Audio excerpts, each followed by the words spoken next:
world. Welcome to our online conference on Black Lives Matter movement in a global context. My name is Bing Shu, Associate Professor at Emory University in the United States, and currently a fellow at the Wissenschaftskolleg zu Berlin, the Institute for Advanced Study in Berlin. I'm one of the organizers of this online conference. The idea of this conference was initiated in 2022 when I felt that the global aspect of Black Lives Matter was an important but often neglected aspect. Then I talked to my two friends and colleagues here today, Dr. Jane Beeman at the University of California at Santa Barbara, and Dr. Carita Brown, my department colleague, two top experts in their own fields. And they agreed to work with me on this conference. And then we sent out a call for papers and received enthusiastic responses. Meanwhile, we received generous support from the Department of Sociology at Emory University and the Hall Institute for Global Research at Emory University. We thank both the department and the Hall Institute for making this conference possible. The conference as a collective effort is intended to address a few important questions. How has the Black Lives Matter movement been in conversation with racial and ethnic justice movements outside of the United States? How has the Black Lives Matter movement has been being discussed in the global and transnational public spheres? What does it mean to even say Black Lives Matter outside of the United States amid different categories and definitions of Blackness, race, racism, ethnicity, etc.? Exploring these questions can start a new agenda with a global perspective on social movements and public discourses centered on racial injustice. Systematic racism has never been a country-specific problem. Instead, since its inception, it has been an artifact of intersecting colonialisms, imperialisms, slave trades, international wars, and other exploitative global processes. Discussions about Black Lives Matter function as a mirror and as a lamp. I use the metaphor from the late sociologist Barry Schwartz. As a mirror, they compel people to reflect on similar issues in many countries worldwide. As a lamp, they shed light on related topics such as democracy, oppression, and social inequality. We hope this conference can pave the way for a more conscious, self-conscious effort to examine these issues from a global perspective. From excellent submissions of abstracts, we selected 8 papers to be presented at today's conference. Meanwhile, we had to forego other outstanding papers because we had to consider many factors. For example, we need to cover as wide regions and the countries and approaches and the perspectives as possible. We also wanted to have a lineup of scholars at different stages of their careers. So those among the audience who submitted but did not get selected should not be discouraged. And we sincerely thank you for attending this conference and welcome you to join our conversations today. So today's conference features 8 papers by scholars around the world who are now in different time zones to join this global conversation. You can imagine how hard our scheduling was. So special thanks go to Ling Xiaochen, a PhD candidate who's here at Emory University, who took care of all the logistic work for this conference, including scheduling and publicizing. So our audience is also thoroughly global from different time zones. To facilitate our global discussions, we grouped the 8 papers into 4 sessions. Each session will include 2 papers. Authors of each paper will present for 20 minutes, and their presentation will be followed by a 15-minute Q&A. The schedule is posted in the chat box of the Zoom conference room. For the audience, please type your questions in the Q&A box. Since we may have many questions, our presider will have to choose some instead of others. Those who do not get a chance to ask questions can communicate with the authors in other ways, such as email. So you know their names, and also we'll talk about their affiliation, introduce their achievements, and also specialty. We would also like to encourage each author and the participant from the audience to keep their questions and answers brief. Meanwhile, we hope this conference is just the end of the beginning of our constructive conversations rather than the beginning of the end. Most presentations will be recorded with authors' consent and made available online after the conference. And we will publicize the videos via social media after the conference, so please stay tuned. Without further ado, let us begin the first session. So our first session, sorry about that. So our first session will have two papers. So the first paper is by Yao-Tai Li. The title is Black Self-Serve, the Depreciation of Blackness and the Perception of Racial Hierarchy Among Taiwanese Netizens. Professor Yao-Tai Li is a senior lecturer of Sociology and Social Policy in the School of Social Sciences at the University of New South Wales, Sydney, Australia. And his research interests include race, ethnicity, identity, migration, work, contentious politics, and social media.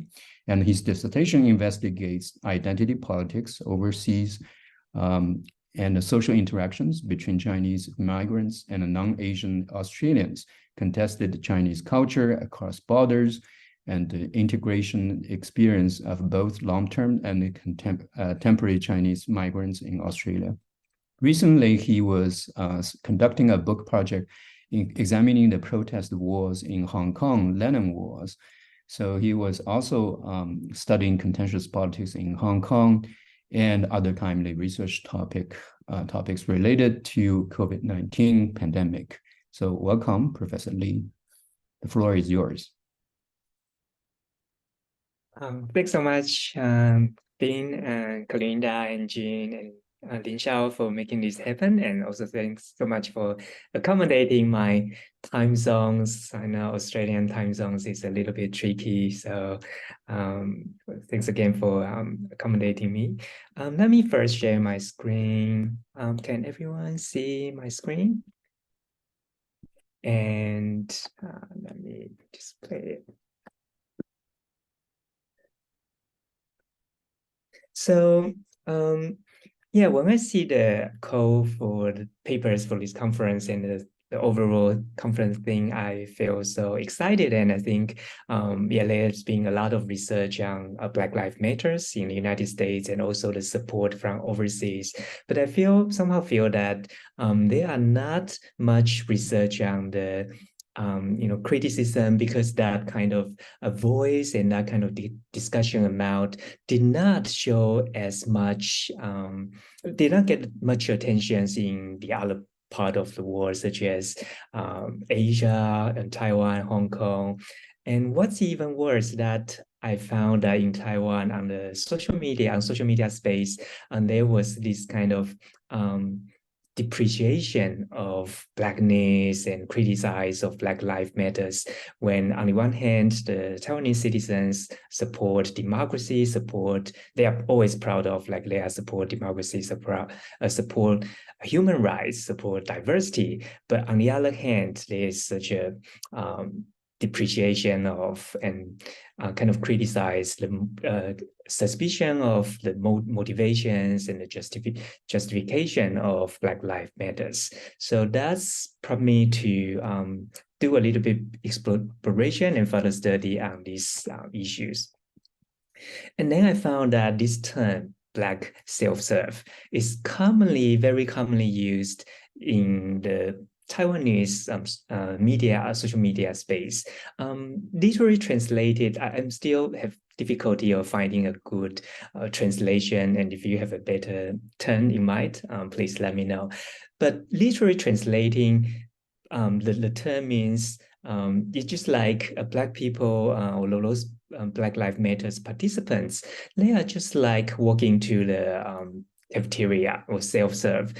They can claim whatever they want, and even these things may not be entitled or they are not rightly deserved. So there is kind of this criticism or that derogatory comments against the legitimacy of Black Lives Matters. But before I start, I also want to discuss some why questions, like why Taiwanese? Being a Taiwanese, anything happening in Taiwan is important and interesting to me, but that's certainly not a reason legitimate. I need to find other reasons to justify why using Taiwanese as a subject, as a case study. I think one reason is that Taiwanese always kind of parallel themselves with Asian Americans. And so we know that historically, there used to be the yellow peril supports Black people. So that kind of transcends racial difference and then creates transracial solidarities used to happen in history. But why it's not happening for the Black Lives Matters and in these circumstances? So I want to explore why is that? And I think Taiwanese opinions on social media could be somehow worth exploring a little bit more. As you know, they're always proud of being the model minority. They try to integrate or demonstrate they successfully assimilated into the US, the mainstream society, socioeconomically and culturally. And second, why question, why netizens, and why I explore the online forum rather than newspapers or some television news coverage. And I think the reason is I'm not claiming that the findings are generalizable and can apply into other contexts. But I think one nuance here is that sometimes the social media post can present a certain group, like the data I scraped from these particular forums, the major users are from mid-20s to 40s, and they may even say something that they dare not to say in real life. So I think from that perspective, it might be worth understanding what kind of the source, the vision or the division, that kind of perception, the lens of races, this racist lens is coming from. But every time when I analyzing the comments, the post from this very racist turn, I felt really ashamed of and really confronting. So I think that's kind of reflecting my own positionality as well. I feel a little bit struggled when analyzing these racist slurs and allegations. So back to the title of this paper, the idea of self-serve, literally translating is that the term self-serve means that Black people, when they engage in a protest, it's just like they go into a self-serve restaurant where people can claim whatever they want. They become a convenient excuse and they claim whatever they want, even these claims may not be rightly deserved. And in most occasions, this term may even conflict with how Taiwanese people understand Black Lives Matters and reflect how their stereotype of Blackness. But it's not just the Taiwanese netizens not just use this term referring to Black people. They also use that term to other minority groups, to women, or to human rights group. They use the same thing to refer to like women. They always fight for gender equalities, but when it comes with duties, they would say the military service, say the workload. They may just escape away and then escape their duty. So the self-serve, these terms overall has a negative connotation. But this also reflects on what Bonina Silva said, the biologization of culture. So it implies the cultural racism, like some cultural implications associated with particular racial groups. So this paper, I try to have a conversation with several streams of literature, cultural racism, scientific racism, and a challenge to global racial solidarity. So on top of institutional constraint and intergroup discriminations, I also try to argue that the historic colonial legacies, the self-understandings, these racist stereotype and cultures could entrench that racialized vision and division, and to the extent that undermine the common ground between anti-Asian and anti-Black solidarity or collaboration. And so also touch upon some culturalization or biological difference and biologization of cultural difference as well. And I argue that race in this circumstance can be understood as a source of competing vision and division that race or racist lens can influence one's interpretation of the group differentiation of difference and also justify that unequal outcome. And I also try to draw some relevance to Goffman's earlier conception, courtesy stigma. This can be manifest from that the Taiwanese netizens or group or Asian Americans, they try to create the distance from Black people if there are some negative stereotype associated with that group and to show that they are different. And in terms of research gap, this paper I think can maybe filled in some research gap. The first one is the cultural and racial position of the other group, like people from another part of the world, how they understand Black people's experience and the motivation of the movement. And the second thing is the legacy of racialized ideology, their own cultural experience, their own colonial experience, legacies, how that entrenched and influenced their racialized vision and division. In terms of data, very briefly, so these data many come from either Reddit like public, the Bulletin Post forum called PTT in Taiwan is very famous. There are about 1.5 registered users, and overall every day there are about 20,000 to 30,000 posts with like 50,000 to 60,000 comments posted on everything like about politics, entertainment. So I did some scraping the keywords related to Black self-serve, this popular negative term, and the Black people, racial discrimination, etc., and use the topic modeling and do a little bit sentimental analysis and to see, just like exploring the results, like what Taiwanese netizen, this very unique spatial group, what they say about Black Lives Matters. And this is a snapshot of the outlook of this platform. And you can see that there are several discussion forums, and this means that if there are more than 50,000 on that board at the moment, so there will be a different color, and the blue one would signify there are more than 10,000 or 20,000 people, and the red one is probably about 10,000 people. So these are the so-called popular forums. And like when people post, make some post, they will, like this post talking about why Black people, they couldn't do a good job in doing the vaccinations, and there are some racist response or comments like Black Lives Matters is not Yellow Lives Matters, so they reflect on their own experience as Asian or yellow people. And another comments mentioned about that in the American race represents like a caste systems, and in these systems, white people are people, and African Americans are dogs, and Asians are dog shit. So it's a very like self-reflecting, where it's also include a lot of racist connotations.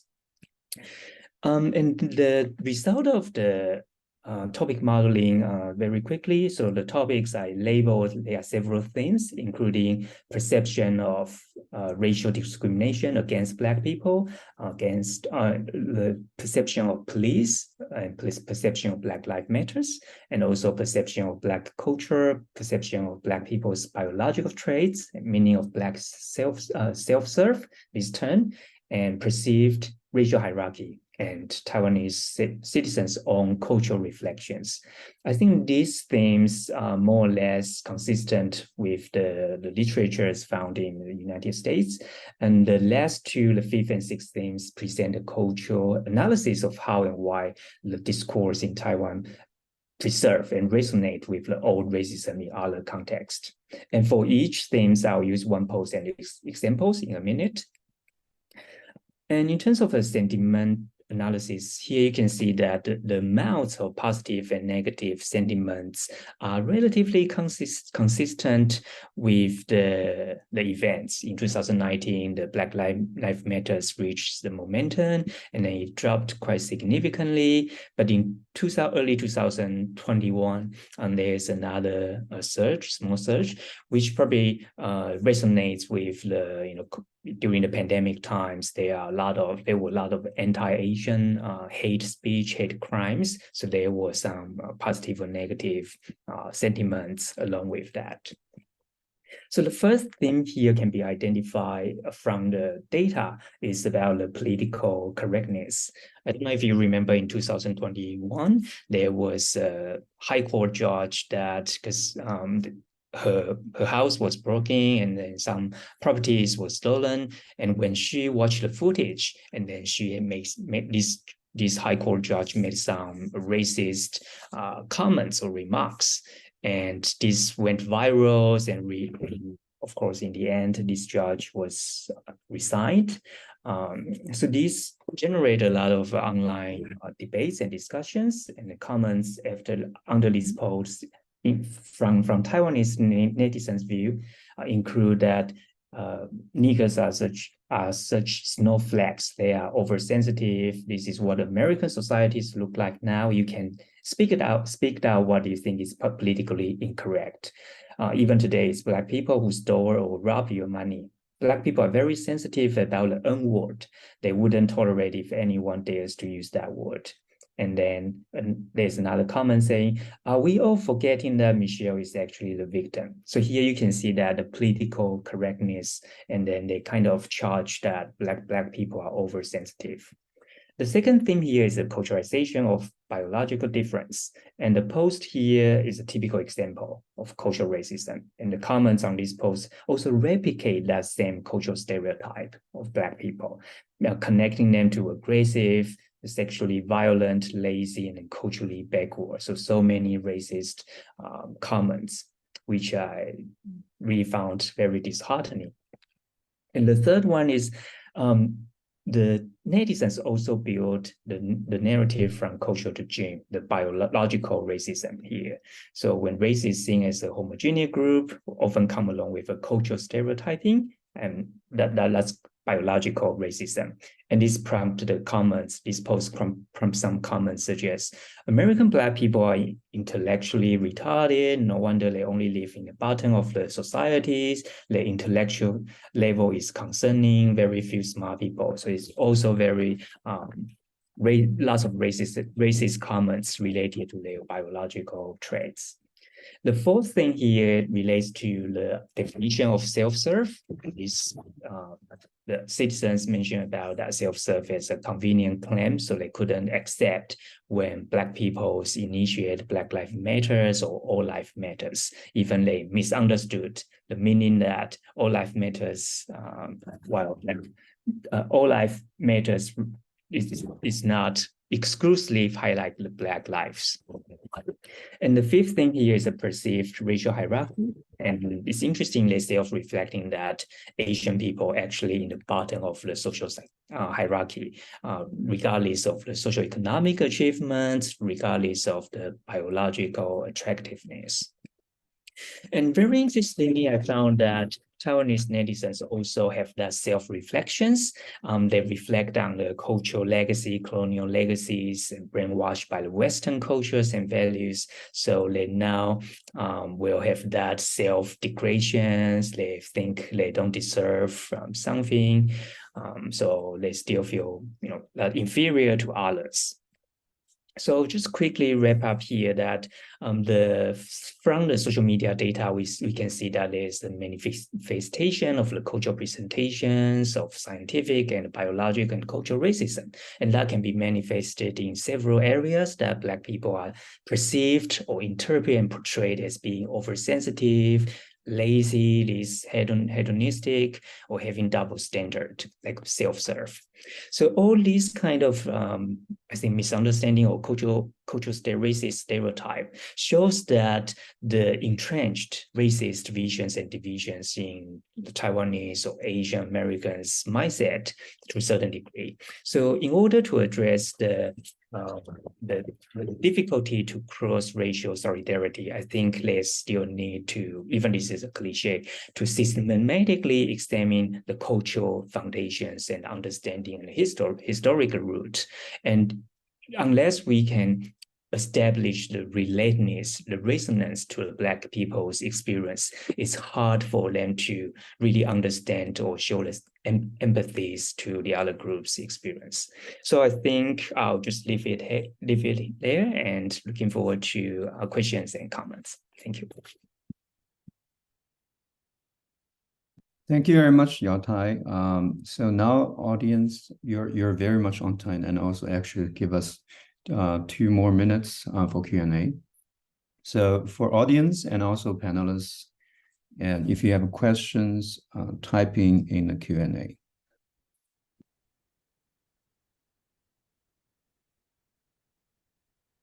Or if you're a panelist, you can actually just unmute yourself and raise your questions. Hi, Professor Lee. Thank you very much for that very, very interesting talk. And it's so interesting to hear you speaking about, the Taiwanese case, which I found very, very similar to the Polish case that I'm actually going to speak about later on. To be very brief with my question, in the course of your research, did you notice any similarity or differences actually with the Taiwanese case compared to the issues and the ways in which Black matters have been presented elsewhere in the world, say outside the US and Western Europe? I don't know if you can find any similar trends elsewhere. Thank you. Yeah, thanks for that question. Yeah, I don't, or I can probably just based on some anecdotal observations that, and I know that there is some research on the African experience in the southern China, that the media, the local news media, also portray them in a very negative way, and they do have some assimilation or integration issues with the local Chinese people.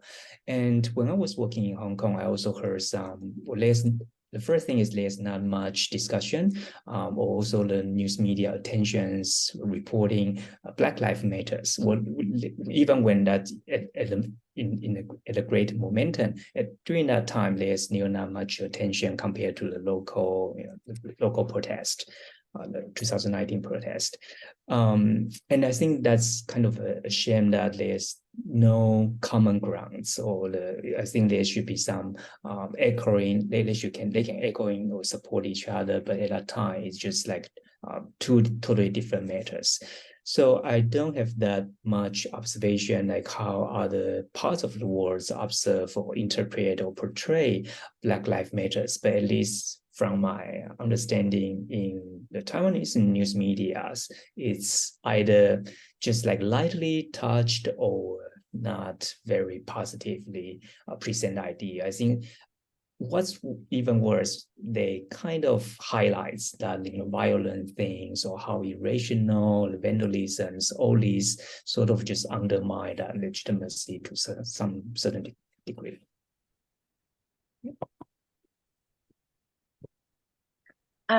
If I could ask a question as well. Sure. Thank you, Dr. Lee, for your presentation. So I'm really curious. So a lot of thoughts, but just really quickly. So one of the sort of main things of social movements is different actors making particular claims, and it seems like with your concept of Black self-serve, your interlocutors are saying that sort of race is a convenient claim for African Americans, and so I'm just curious, like, what came up, if anything, come up in your data about what is sort of a legitimate claim or entitlement? Like if sort of being Black or race is not a legitimate one, like what would be the legitimate ones? Thanks. Yeah, so think about that. So there are some very racist claim. The reason they charge Black people, Black Lives Matters as a convenient claim is that they can leverage on this claim and do, claim, the police to apologize, or to claim for more welfare provisions and support, or even just that the social support, the more symbolic resources. So they feel that they also associate with that their nature or the cultural traits that they don't want to work. And at that time, this I probably didn't mention too much. They reflect on their own, Asian American as a model minorities, being obedient. They wouldn't actively go on the street and fight for their rights. So that's a big contrast. They feel that that Black people they are dare enough, they are brave enough to fight for their rights and interests. But when they reflect on themselves, they still work long time, and they are exploited. They wouldn't actively. So that kind of self feel inferiority, and also feel that they are different to the. So they kind of use that as use the Black Lives Matter as a scapegoat, and to release their anger, or also some self-reflections that they dare not to go on the street to fight. Does that make sense?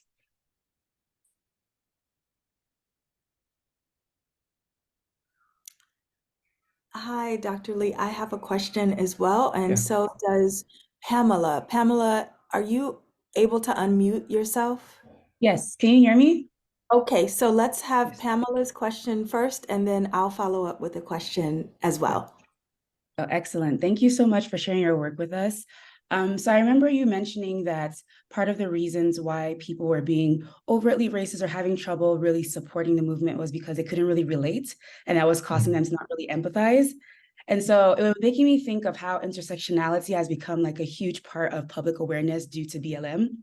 And so I was wondering if, like in your data, you saw some people who were being able to think about Black Lives Matter through a different lens, if they couldn't relate racially or in an ethnic sense, but thinking about class oppression or gender oppression and trying to relate their own experiences, whether as Taiwanese citizens to like the Chinese states, in that sense to BLM, if you saw any of that. So I was just curious about that.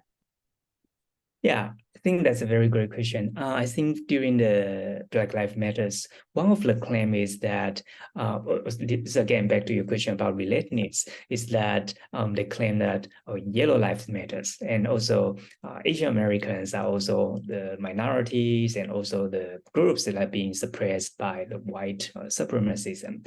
So but there's still a gap, especially when during COVID-19, when there are lots of Asian crimes, and they kind of think they also report the perpetrators of the Asian hate crimes are from Black people. So there are some news about that, and that kind of just entrench or reinforce that gap or unrelatedness to the Black lives. So they kind of treat that as two different things. The first thing is that Black people didn't support each other and didn't support the yellow people. And on the other hand, what's worse, they even, as the perpetrators and initiate the anti-Asian racism. So that kind of misunderstandings or miscommunications just undermine the possibility of relatedness or cross-racial solidarity.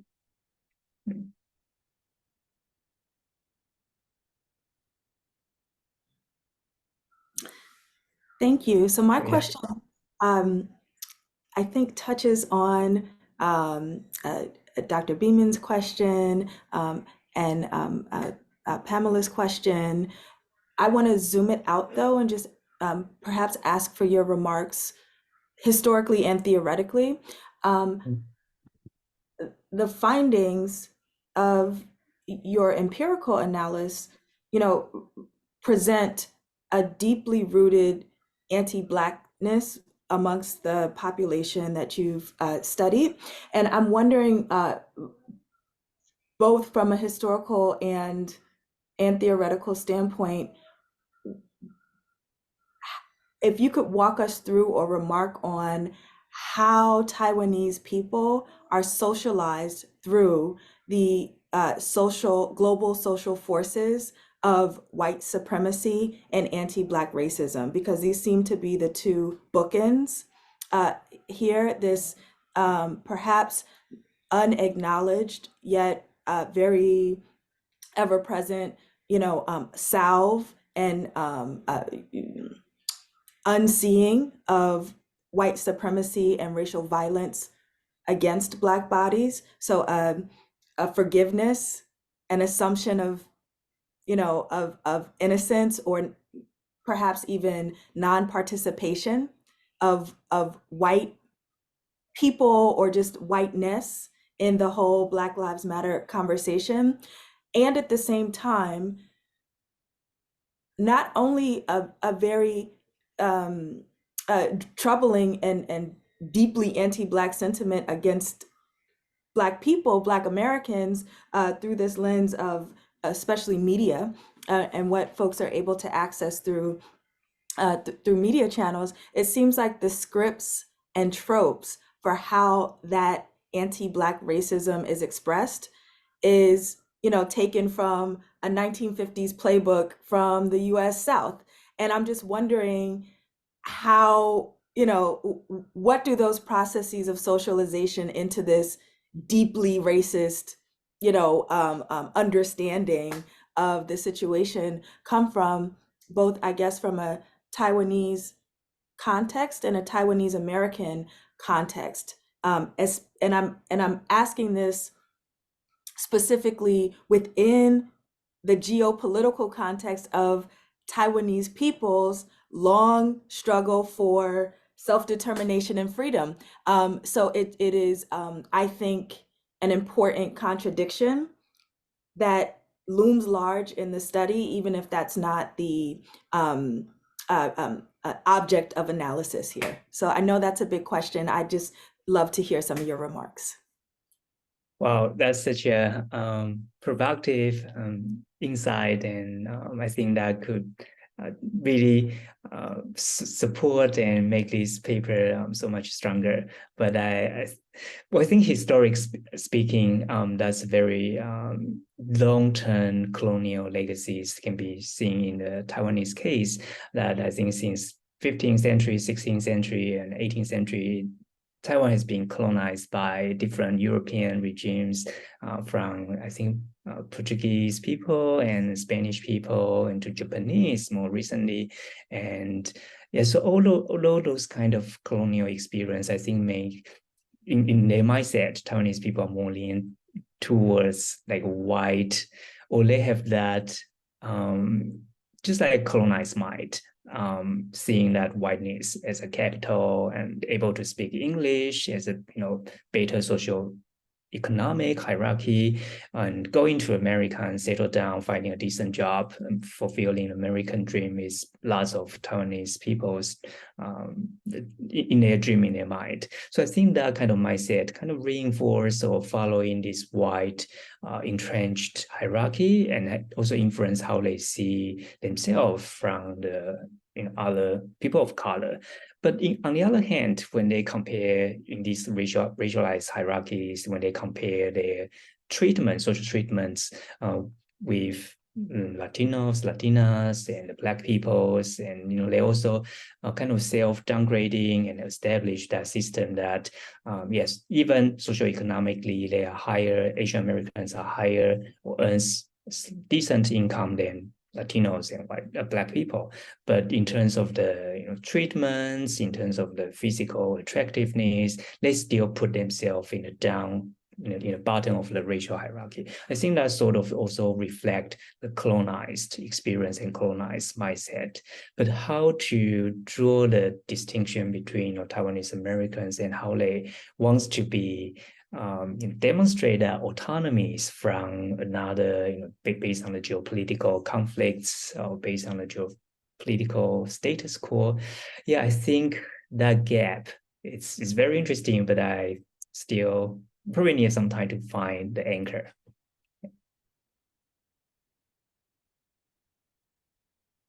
Other questions and comments?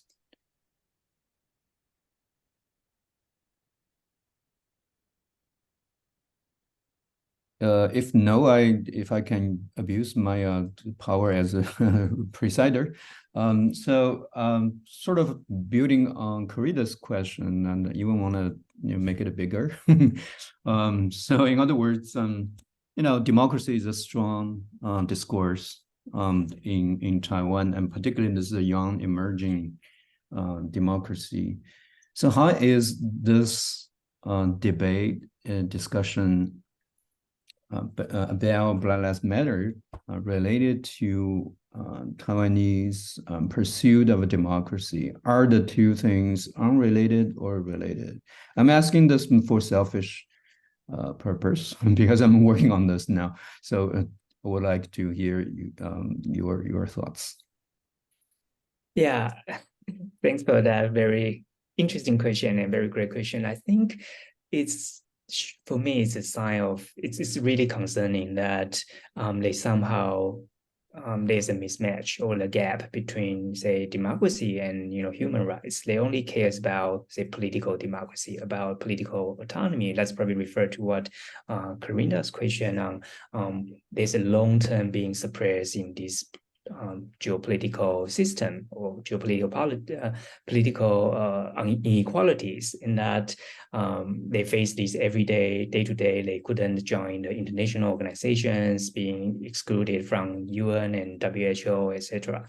But on the other hand, when they try to leverage on that global democracy narratives, they are quite selective. They don't, Black people's rights, and even domestically, there's a lot of discrimination against indigenous people, against LGBTQ, against the minorities and immigrants as well. So I think that demonstrate concerning that they just very strategically selected, only focus on the political status quo, but didn't take into account of other people. So what is so-called, they feel that more secondary in that sense.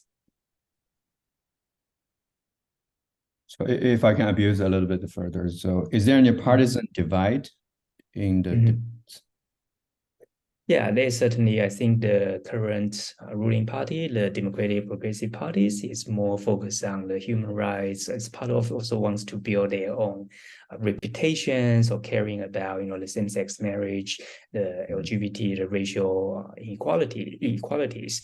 But I think somehow it's just for it still stay at more superficial levels, didn't really expand to the more, even just the taking the Hong Kong immigrants moving to Taiwan as an example. There's no refugee law, there's no proper entitlement and settlements planned for them. So it always turns into more lip service and did more helpful or more down the ground level support. Any other questions from the audience?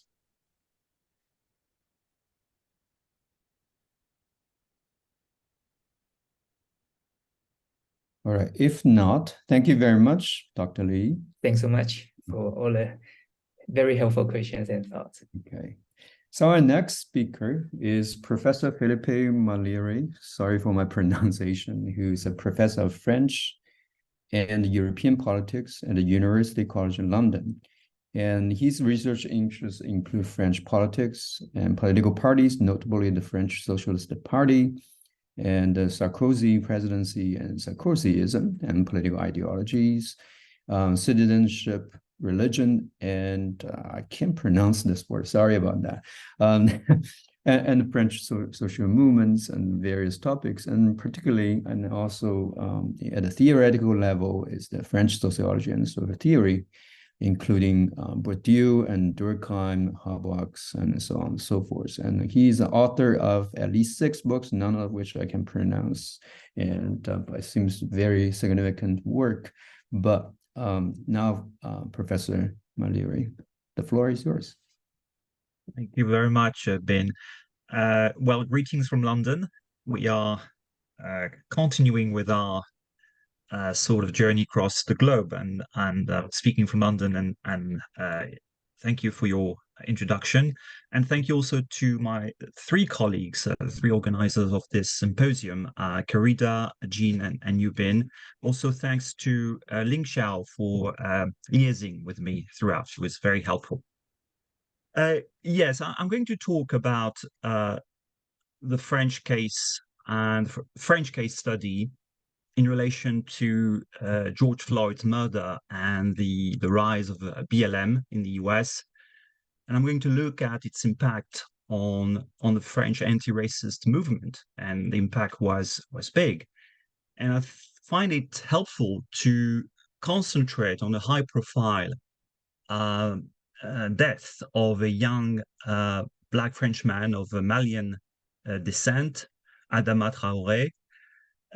You'll see that I'm going just to give you the backdrop and the facts to start with for people who don't know about it. It's a very high-profile case in the French context, but you may not know about it outside of France. The situations are very similar. There's one big difference, though, which is the policeman who murdered George Floyd was convicted. And whereas in France, the case has been also settled, but not in acknowledging any wrongdoing on the part of the police, the people who arrested Adama Traoré. So that's a big difference, and I'll get back to it. So who was Adama Traoré? He, as I said it, he was a young Black Frenchman of Malian descent. He was 24, and it's a very sad, terrible story, but even more when you know he died on the day of his birthday when he was 24, and it's a very sort of typical story of police. He was that day on the 19th of July 2016, so that happened 7 years ago. He was walking in the street with one of his brothers, Baggy, in a place called Beaumont-sur-Oise, in the outskirts suburb of Paris. Officers, anyone knowing about France will know that, stopped them to check their ID. You know, in France, there's this sort of police constantly checks the ID of people, notably check the ID of racialized people, notably when they're young. So that's what happened.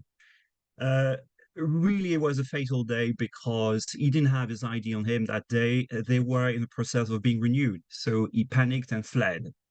Chase started, also very sort of typical development in such circumstances. He was finally arrested after a long chase, handcuffed, brought to the police station, and when he got there, he was unconscious.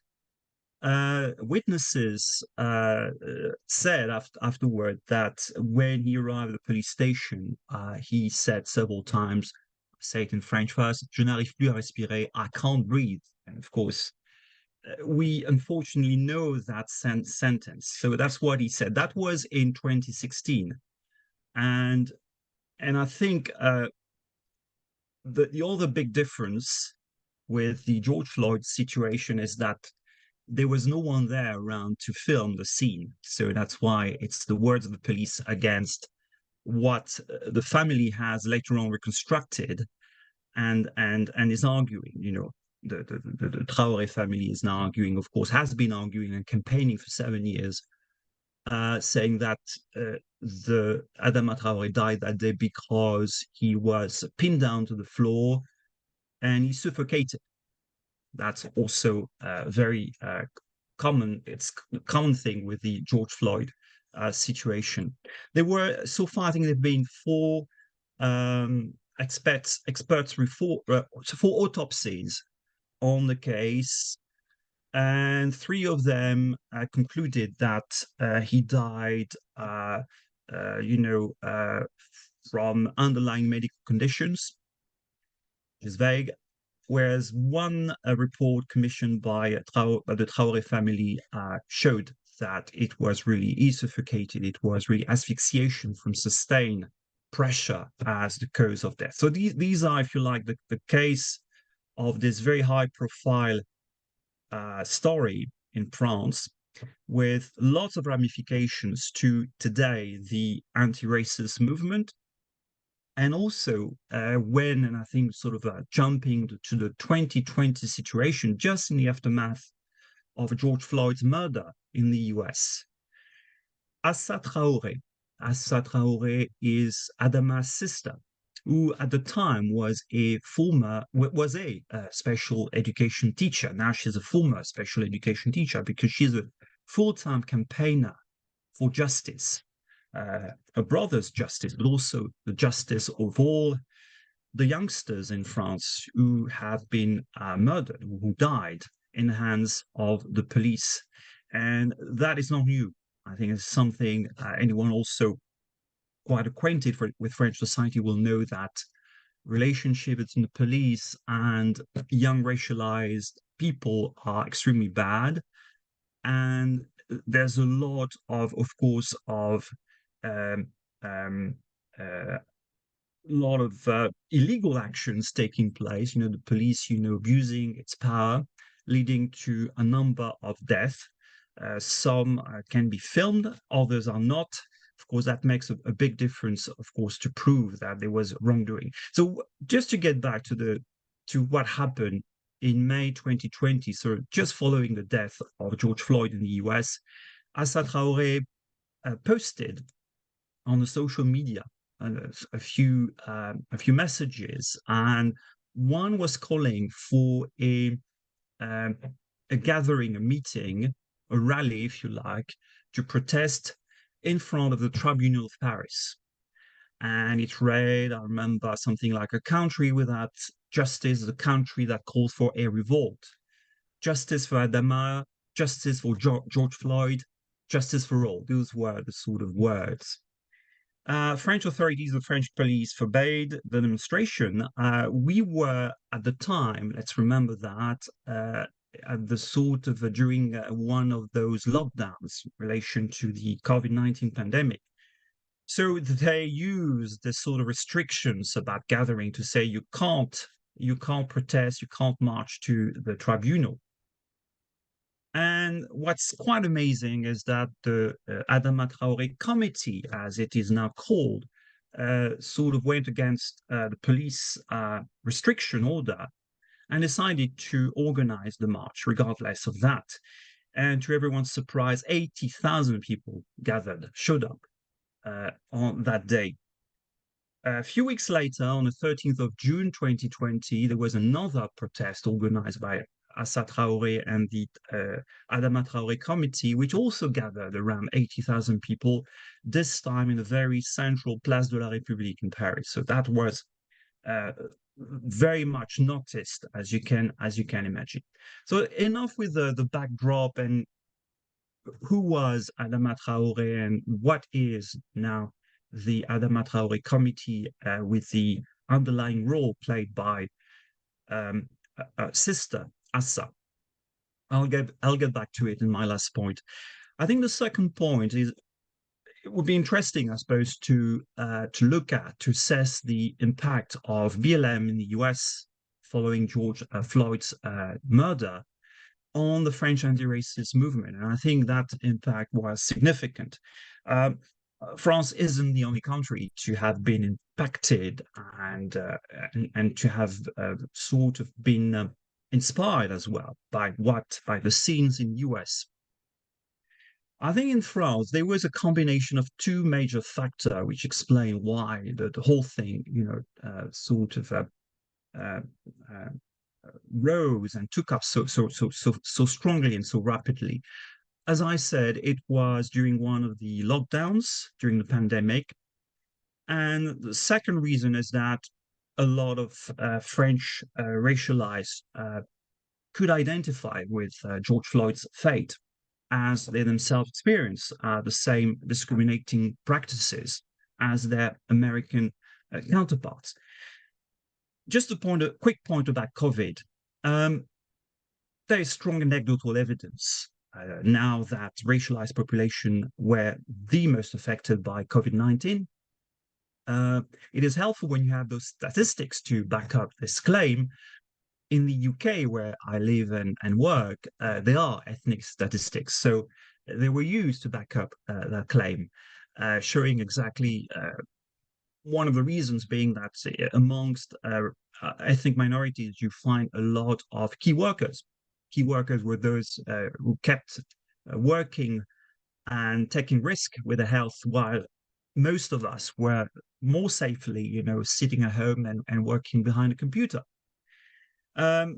So given the higher proportion of ethnic minorities as key workers, of course, they suffered. Also, their housing conditions, their state of their health prior to the pandemic also explain why they were hit more severely than any other ethnic group. So in the UK, you have the statistic. In France, you don't. And I'll explain later on why you don't. You can't. It's illegal. It's even anti-constitutional. It's even scandalous for some. What is interesting at the time is that the French media reported on the situation in the UK, just noticing that, yes, there are people more affected by, there are more deaths amongst ethnic minorities in the UK, but showed no interest or very little interest in what was going on in France, where the same thing was also happening. For instance, Seine-Saint-Denis, which is the poorest département, it's a geographical unit in France, in the northeast of Paris, the poorest, with a high proportion of ethnic minorities. There virtually was no report about them, no attempt to explain why so many Arabic or Black people were amongst the victims of COVID. Now, the final point about COVID is that during the pandemic and the lockdowns, the police were in France. There were very restrictive measures when it came, in terms of people going out. You couldn't go out more than once, more than 1 hour, and walk more than one in a perimeter, 1 kilometer, all those things, all very, very strong, very drastic restrictions. And it turns out that the police, who had then were endowed with lots of power during that period, were arrested and fined ethnic minority 3 times as much as white people during that time. So that's the first point why it sort of struck a chord what happened in the US. The second reason, which is, I think, certainly a more structural and long-lasting factor, which is, as I said, George Floyd's death struck a chord with young racialized in France because, well, police brutality has been going on for decades in France. As much as I can remember, as a student, and even before that, as a teenager, I read and I heard about those stories. I'll make a point later on about we are at last speaking about it in France, not when I was younger, when I was a teenager. The media, there would be a kind of blackout, and explain why also suddenly you speak more, the media and politicians tackle and engage with the issue more than in the past. So police brutality, just 2 very important cases, and it's unfair because there are dozens of them, hundreds maybe, over the past 50 years, but 2 very well known. 2005, 2 French teenagers of Arabic origin, Ziad Benna and Bouna Traoré, were electrocuted after running. They were chased up by the police into an electricity substation in, again, a Paris suburb, because they had fled police who were chasing them. And the death provoked widespread riots across France, which lasted several days. More recently, I'm sure you will remember that because it was last July, the young Nael, 17, who was shot by the police, point blank shooting, and he died, of course, after being stopped in the traffic. And was the 3rd such death in France since the beginning of the year, and it follows a record 13 killing last year.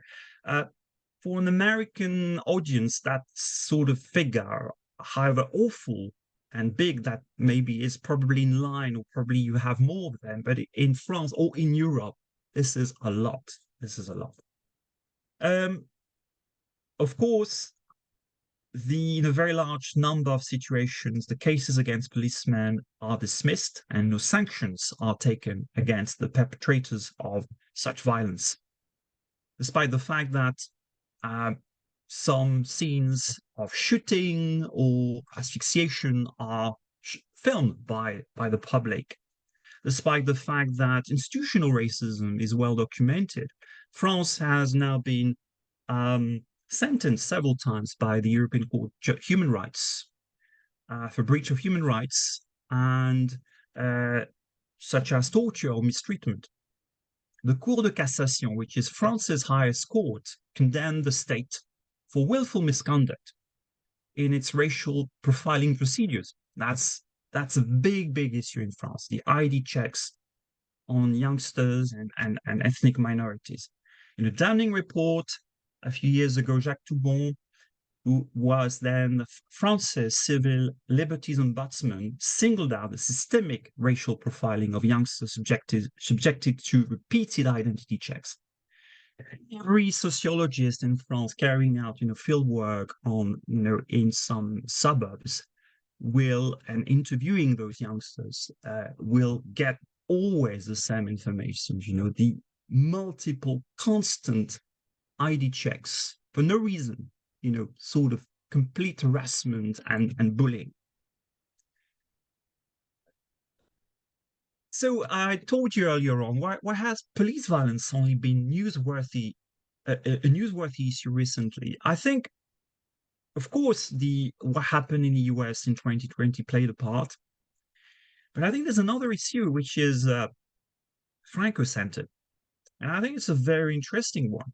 I think for a very long time, when I was younger, the media would not report it because police violence, would be applied to ethnic minorities in the suburbs.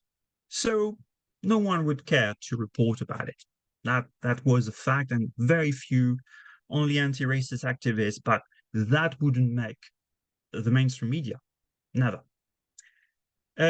What happened the past few years is that you have in France an ever more empowered police, with more and more lethal weapons, who have used increasingly heavy-handed tactics to manage demonstrations in city centers. That's interesting because political demonstrations in city centers in France do not concern, for the most part, ethnic minorities and the youngsters who are normally victims of police violence. They will be, in that case, directed at sort of lower middle class white people, people who are unionized, people who are teachers, for instance, or nurses. That's that kind of people.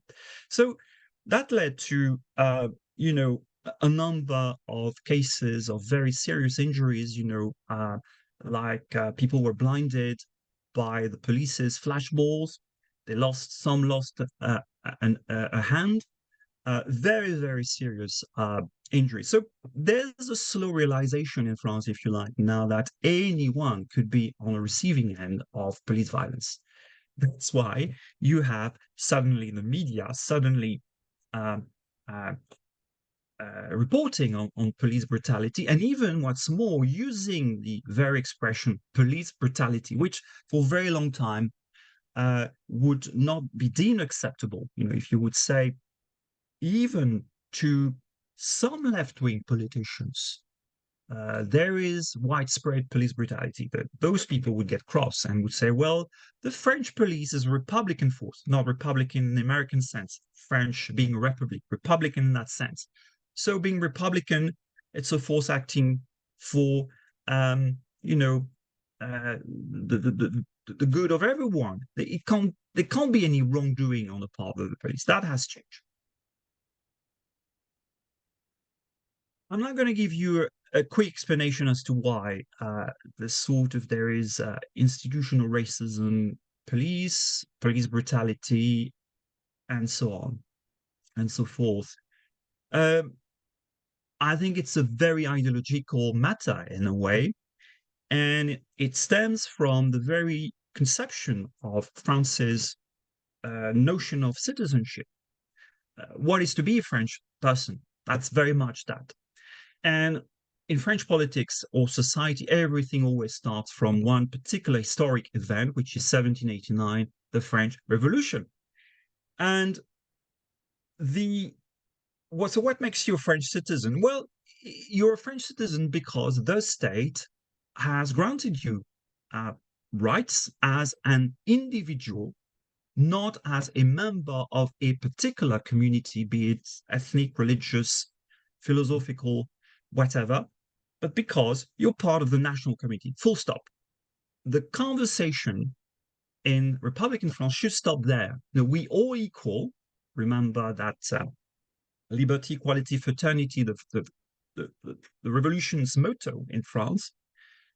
People are deemed equal because they are, as French citizens, they receive the same rights. That's the end of the conversation. The role of the state is not to look into further matters, such as, you may be on paper theoretically equal, but, out there are people who are racist. Out there are people who are sexist. No, we are equal. So that should be the thing. So the French state, as you know, is often described as colorblind. It interacts with individuals, not with communities. This is one of the legacies of the French Revolution, which wanted to get rid of class-ridden Ancien Régime. And it's a very ingrained feature. You can't understand anything about what is going on in terms of race relations in France without starting from that very point. Just an example of, to explain, I get back to my example. In the UK, remember, during the pandemic, we had here ethnic data to show that ethnic minorities were more affected by COVID than any other ethnic background. There's a law in France from 1978 which explicitly prohibits the collection and processing of personal data that reveals directly or indirectly the racial, ethnic origins or religion of any persons. This is very much in line with all I have said. So France is an assimilationist country. You become French by, and the very fact of being a French person, you may cultivate very privately your whatever you believe in or what you are culturally, but as a French citizen, you should not, especially when you perform public duty, notably if you're employed by the state and you fulfill a public service function, you should really set aside all your personal features of any kind and creeds or beliefs. So that's why we can't get any data in France. And of course, it's totally unhelpful when it comes to assessing, issues such as racial discrimination. We can't. It's just impossible. My final point, briefly, is about going back to the Adama Traoré movement and revival of the anti-racist movement in France. Yes, that has really, as I said in my intro, it's really impacted greatly in the French context. And what is interesting is that was met by what happened, the Adama Traoré, the fact that it was directly referring to the US situation to say, hey, look, it happened in the US, but we're no different in France. The same is happening against our own youngsters. And of course, that was met by incredulous politicians and media to start with. And because when it comes to race, the French establishment is always in denial. In France, there's this idea in the establishment that to talk about race is racism or racist. And you just apply the universal values of citizenship, and that should do. Just a few points, and I know time's off. I should conclude quickly. President Macron, when he intervened following the murder of George Floyd, or when he intervened, I should say, to discuss it in general, he failed to pay tribute to Floyd.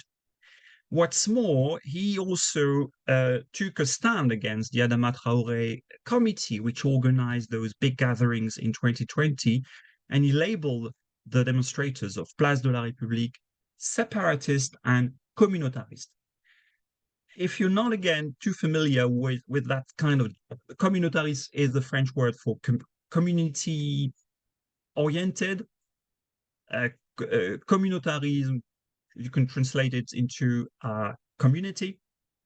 And that's a very pejorative term in French politics, because it implies that if you are communautarist, you reject the laws and traditions of the French Republic and you cultivate instead your own community-driven values and lifestyle. So you sort of drift apart from what should make you a fully fledged and fully integrated citizen. You see, so that's really, so you are a separatist.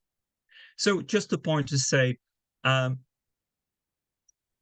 points have been scored by the French anti-racist movement since 2020.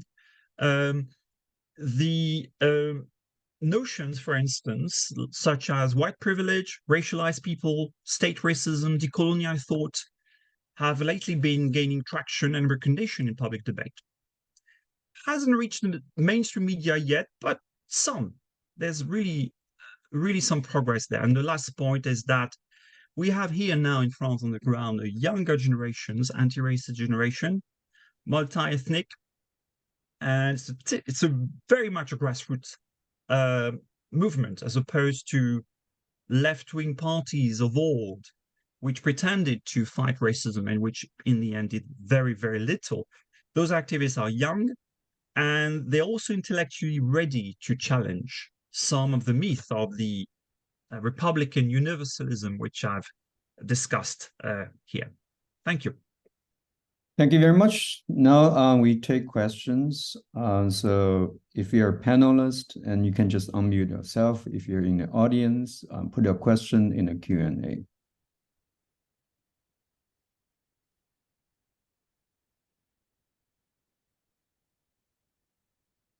Any questions and thoughts? Yes, go ahead, Yao-Tai. Thanks, Philippe, for this very insightful and also very relevant sharing in the French case.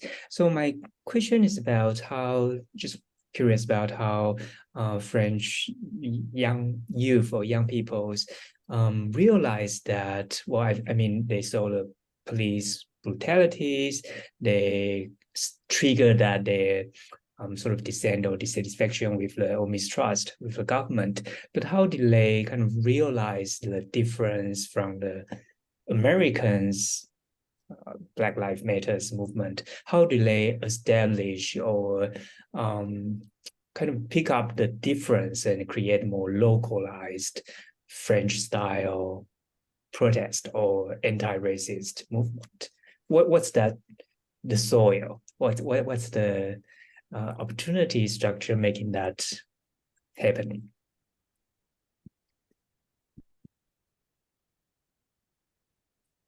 Can I reply right now? Yes. Okay. If it is okay, yeah. ERT, thank you very much for your question. It's very interesting because the perception of what is going on in the US is always a key thing. And I think overall, anti-racist activists in France know very well what happens. They know very well that, the US, like the UK, are, in theory at least, pluralist countries, where you acknowledge certain things such as ethnic, religious backgrounds, and there's positive discrimination in some cases where it still exists, and all that is seen very much as progressive and good things. But there are two things, to really to see, so they know also that there is there's racism, lots of police brutality in the US, and that's why the comparison with the French case is made all the time in France, and say, well, it's not that one country is better than another. We're both bad on that, and we need to improve the situation. That's my view. The way ethnic minorities and particularly activists on the ground, anti-racist, see the situation and between the US and France. This said, they know very well, and that's the whole difficulty when you are politically committed to something, is that you have to take into account not simply the rules, the laws of the land, but also the political culture. And I spend a bit of time explaining what is overall the French Republican, at least the mainstream one, because you can be a devoted Republican and not really buying into that kind of very abstract and colorblind approach to republicanism and citizenship. So they're fully aware that, you know, there are certain things they can't do or say, otherwise no one will listen. So that's the whole difficulty of any anti-racist, particularly in the French case. In the French case, you have a very ingrained and strong narrative, and very legitimate as well. It comes from the French Revolution. Who would be against the French Revolution? Even conservatives are at least paying lip service to it, you see? So against this very strong narrative, it's very hard. So what was very interesting, just it's a symbol, it's just symbolic, if you like, but I was struck when in 2020, when the Adama committee, the Adama Traoré committee organized that big gathering Place de la République, is by the number of tricolor flags. The youngsters were waving the French flag. In my younger days as a leftist, I would have never waved the French flag, because for me, the French flag was what meant, you know, nationalism and, you know, right-wing stuff. But I think they were doing it. I fully understood why they were doing it. We're saying, well, we're victims of racism, we're discriminated, but we're also French. And we've got no other option, I suppose, than staying and living here the best we can. Give us a chance. Accept us as we are. Stop discriminating us. And you see, that's the way they do in France. You know, they can't, if you go strongly, and I'm probably one of the only guys doing that, but I fear nothing, you see? What's more, I don't even work in France. I'm in the UK. So when I say, for instance, you know, this conception of citizenship is crazy. It's just a smokescreen which finally allows, you know, racism in the police and elsewhere to go on without being even challenged. It's harder when you're in France. What's more, when you're a racialized person, to say that.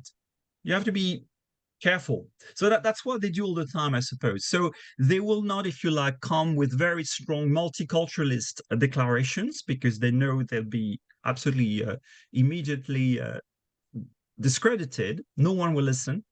So they have to come very specifically. They try to go, you know, concentrating on cases of discrimination, and always arguing that, look, you claim that we're equal, but we're not. Make us equal.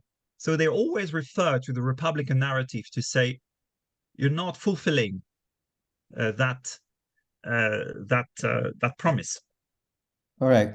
So we have a few questions from the audience. So why don't we bundle the questions together? So if you can take notes and answer so the first question comes from Tammy Alao, who's one of our best graduate students in sociology department. And she asks, can you speak more about the role of philosophies of a communitarianism in play in the way French citizens think about racial justice and anti-racism? So this is question one. And question two is from Zifeng Liu, sorry. And then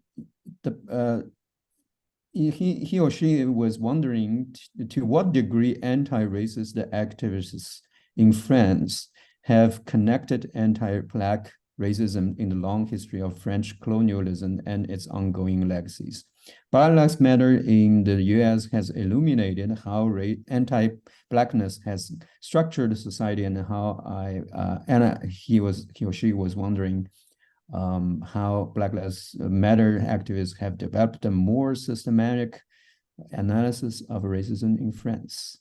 That's question number two. And question number three, sorry.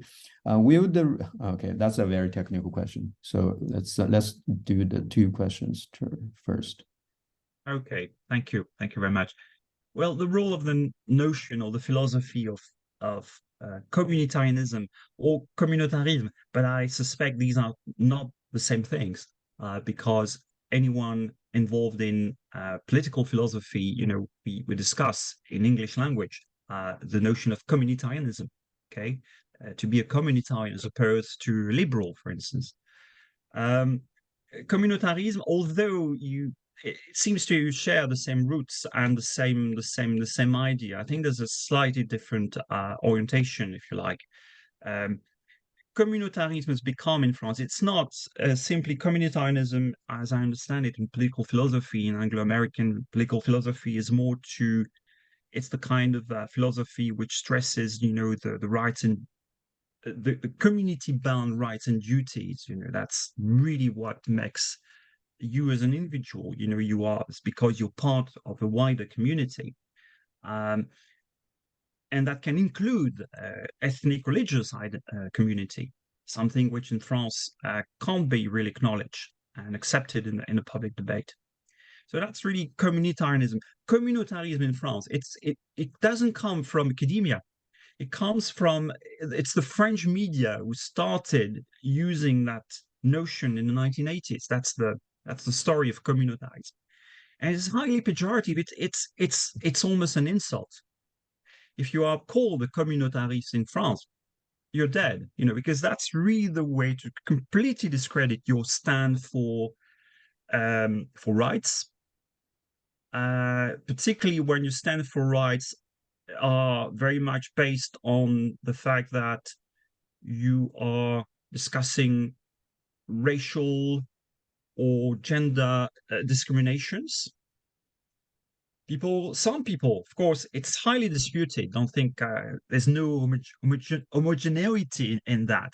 France is a large country with 60 million people. And lots of people disagree on that, but those who use it, and a lot of them, mostly the far right, most conservative politicians, lots of mainstream media, and some people on the left, yeah, who say, for instance, you know, I think you have the similar people in the US, people who say, well, enough with identity politics. We need to talk about class, because in the end, this is really where the real discriminations, exploitation are located, you see? So you've got that, people on the left who really don't want to hear about this sort of thing. So it's very complex, but communautarism, I explained in my presentation, is in the French context, is that you're not a good French citizen, you're not a good Republican. Instead of fully participating in a business of I don't know, your national community, you're there, you know, and that's why it was used constantly in the law which was passed by the government 2 years ago on so-called separatism. It was a law passed, and it was used to say, well, look, in France, there's this threat of Islamism, political Islam, and those guys are separatists. They're communitarists. They don't want to mingle. They don't want to integrate. And what's more, once they're in our community, they're threatening. You see, so that's where the way I see communitarianism. It's a way to absolutely prevent any meaningful conversation and critical conversation on racism or any type of discrimination.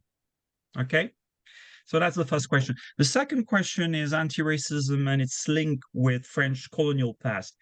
I think this is something I didn't say in my presentation, so I really appreciate the question, because yes, I think progress has been made lately on that in France, at last, and it's new. I would say probably started some 10 years ago or so. First of all, in academia, you have suddenly a wealth of publication.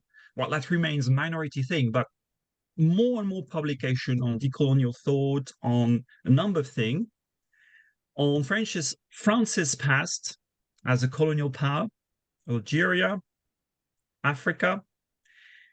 And there's the realization, and that's coming to the mainstream conversation, which is good, because if your conversation doesn't make it in the mainstream, not so good,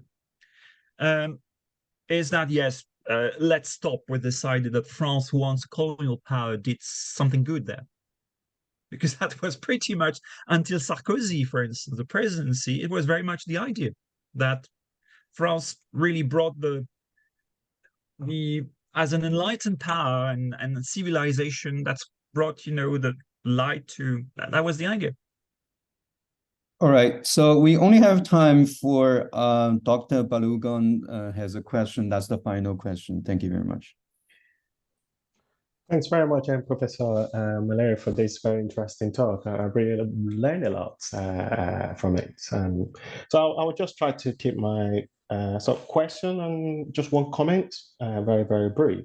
So I wonder whether you could speak a little bit more about, you know, the high-profile racialized death that you set out briefly in your talk, and also the whole colonial policing that's not often identified or recognized in France.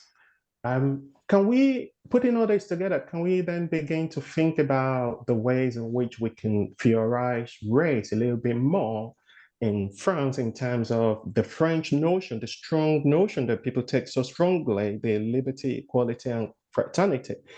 Given this, you know, high-profile deaths, racialized deaths, can we then begin to think about limitations to this notion of Frenchness in a way, which I've seen many of James' work is actually set out, because this thing is often seen, this notion is often seen as the gold standard without any limits to it. And, you know, listening to the way you set out those cases really got me thinking about, it seems there's a lot of limit to this notion of, you know, equality, you know, liberty and fraternity. And I wonder whether you can speak a little bit more about the role of race within such limitation. And just comment or question, the last one would be, I wonder, probably in your research, you look at the origin of policing in France. You know, how has it got that? Is it racialized origin? Is it colonial origin? And that would tell us a little bit more about what's actually been going on historically about the death of, you know, people of color in France. Thank you. Thank you very much for your questions. The role of race in the French context, and I think more specifically, you know, politics, media, even I should say academia. I think the role of race is that there's been so far a majority of people have made sure that one doesn't talk about race. That's really the sort of the bottom line. One doesn't talk about race. I sort of alluded to this idea, this notion, briefly in my presentation. To talk about race is to be racist, because scientifically the notion doesn't exist. You know, this sort of construction constantly reminders in the conversation. And of course, when sociologists, anti-racist activists talk about race, they don't talk about biological race. They're talking about race as a social construct, and the way it is used in turn by people who discriminate or racist. And of course, there's a lot of bad faith. People do not want to engage, you know, in that direction. They just want it, they skip to it, because they do not want to sort of they feel that would undermine the whole philosophical, political construction of around French republicanism and citizenship. And you could argue that there are, of course, historical reasons, and it's true to relate it to France's role as a colonial power.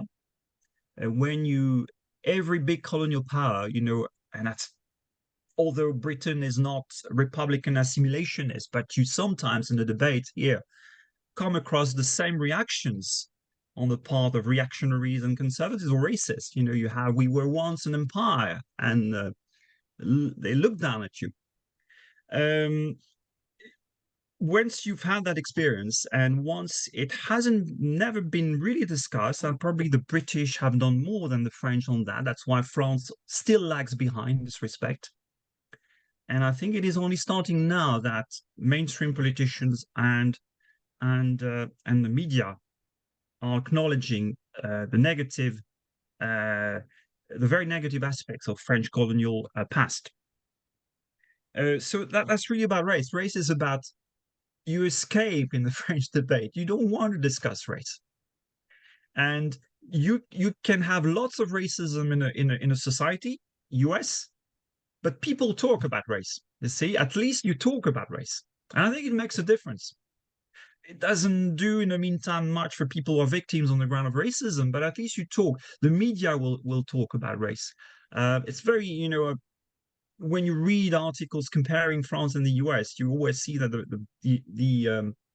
the American media really, when described scenes in France, they always refer to Adama Traoré, French black man, Malian descent. No one will do that in France. People would say, well, he was Adama Traoré, French guy, full stop. That's the way that they talk. The origins of policing in France, briefly, because I think we're running out of time. It's very interesting.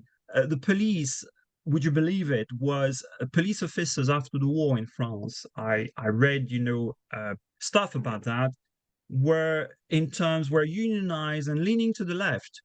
Just after the war, a lot of them, majority of them, were close to the Communist Party. Then it shifted to the Socialist Party, more moderate in the 1980s. Now, at the last presidential election, a majority of officers voting for Marine Le Pen, far right. So you see the sort of shift in the sociology and the vote of French policemen. There are still very few ethnic minority policemen and women in France. And the problem with the police is that it's been given more and more power by politicians.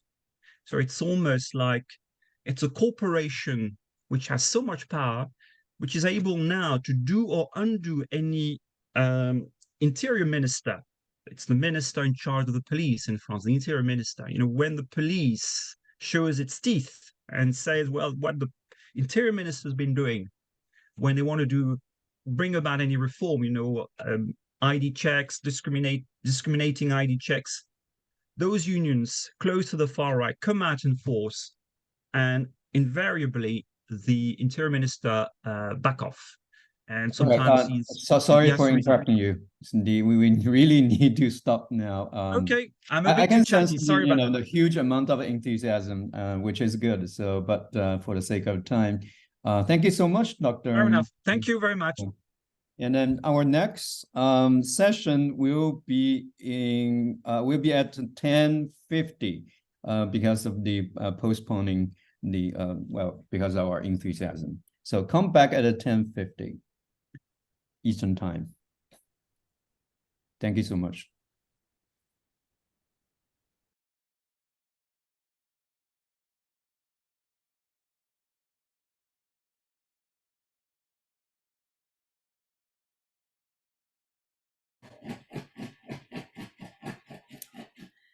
Hello, everybody. So now it's time for us to start our second set of papers for today's conference. Again, my name is Karita Brown. I am one of the co-organizers of the Global BLM Conference, and today, now we're going to have a talk on BLM anti-racist activism in Poland. And this presentation will be delivered by Drs. Balogun and Pedziwiatr, so please forgive me if I've mispronounced your names, and I'm sure that I have. Please correct your names when you open up. Just to give a brief introduction, Professor Bolaji is a sociologist and a Leverhulme Trust Fellow at the University of Sheffield in the UK, and Dr. Pedziwiatr is a professor in the Department of International Affairs at Krakow University of Economics, researcher at the Center for Advanced Studies of Population and Religion, and coordinator of Multiculturalism and Migration Observatory. So without further ado, I will cede our Zoom to our presenters, about 20 minutes for the presentation, and then I'll come back at the end point and moderate the Q&A that will go for about 15 minutes. Thank you. Thank you very much. Thank you for having us. I will start our presentation and then move to Bolaji. Do you hear me correctly? Yeah. All right, that's fine. So what we would like to do in the time allocated to us is to tell you a little bit about the impact of Black Lives Matter on a very unlikely location, which is Central and Eastern Europe, and more specifically, Poland. Before we do so, I'd like to make a sort of a short introduction into anti-racism sort of activism in Poland before the global Black Lives Matter. Initially, before the Second World War, Poland was a country where anti-racism was very rarely discussed, and it was actually a country which had strong colonial ambitions, although it reemerged on the maps of Europe after the First World War. It wanted to be, as other important countries in Europe, possessing colonial colonies, basically. So Poland was one of the countries that strived to take a chunk of some of the European colonies during the Versailles. When it failed, it tried to acquire colonies later on in the 20s and 30s. One of the countries that Polish politicians looked at and tried to establish some economic links was Liberia. But anti-racism activism and generally anti-racism discourse was hardly visible.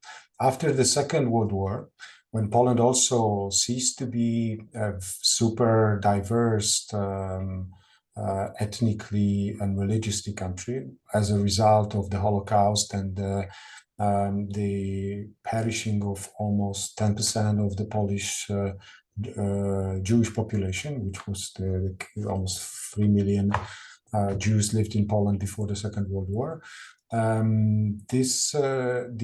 anti-racism sort of emerged, and anti-Black racism in particular emerged with reference to the Roma population. Poland, as many other countries of Central and Eastern Europe, is a home to a significant Roma population, not as significant as Slovakia, Czech Republic, or Hungary, but still very important, and especially this anti-Black racism sort of activism concerned this group, but apart from that, it was not very sort of a strong when it comes to internal politics, but very important when it comes to external politics, as Poland was part of a wider communist bloc, and in the Cold War realities played a very important sort of anti-colonial sort of card. And as a result of this as well, partially there was emergence, the first emergence of the sub-Saharan African community in Poland. These were mostly persons who were arriving to communist Poland and other countries of the region to study, and some of them, majority of them, after the period of studies, went back to their respective African countries, but some stayed, making the beginning of the sort of pioneering the Black community in Poland.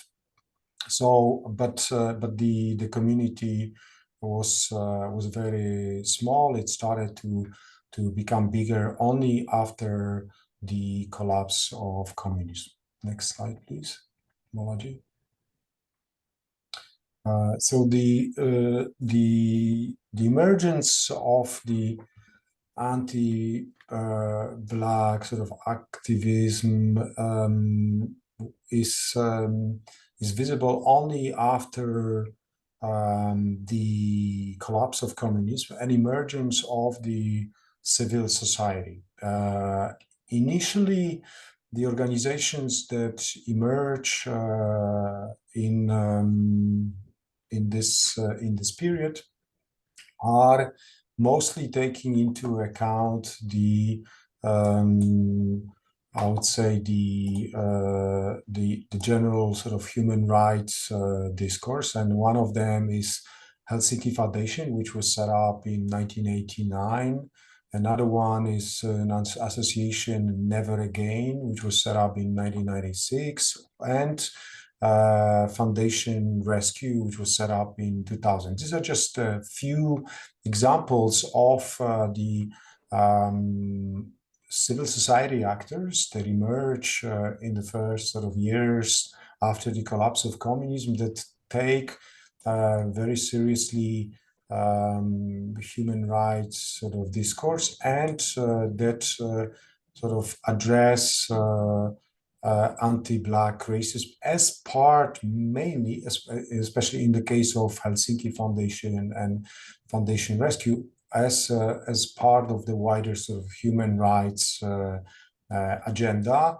With the association Never Again, they are much more focusing on it. I would say that they are the first sort of wave, the first organization which is directly sort of addressing the anti-Black and generally racism in Poland.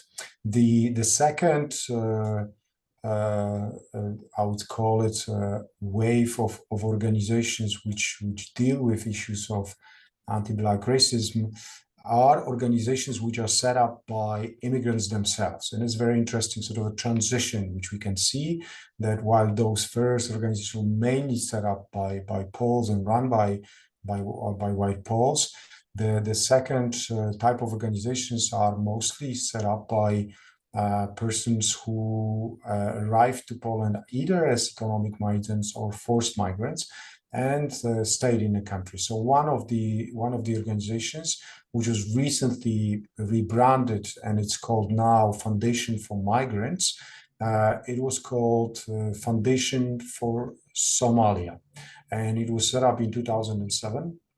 Initially, mainly to help refugees coming from Somalia, and generally also trying to help organize some assistance and aid to Somalia.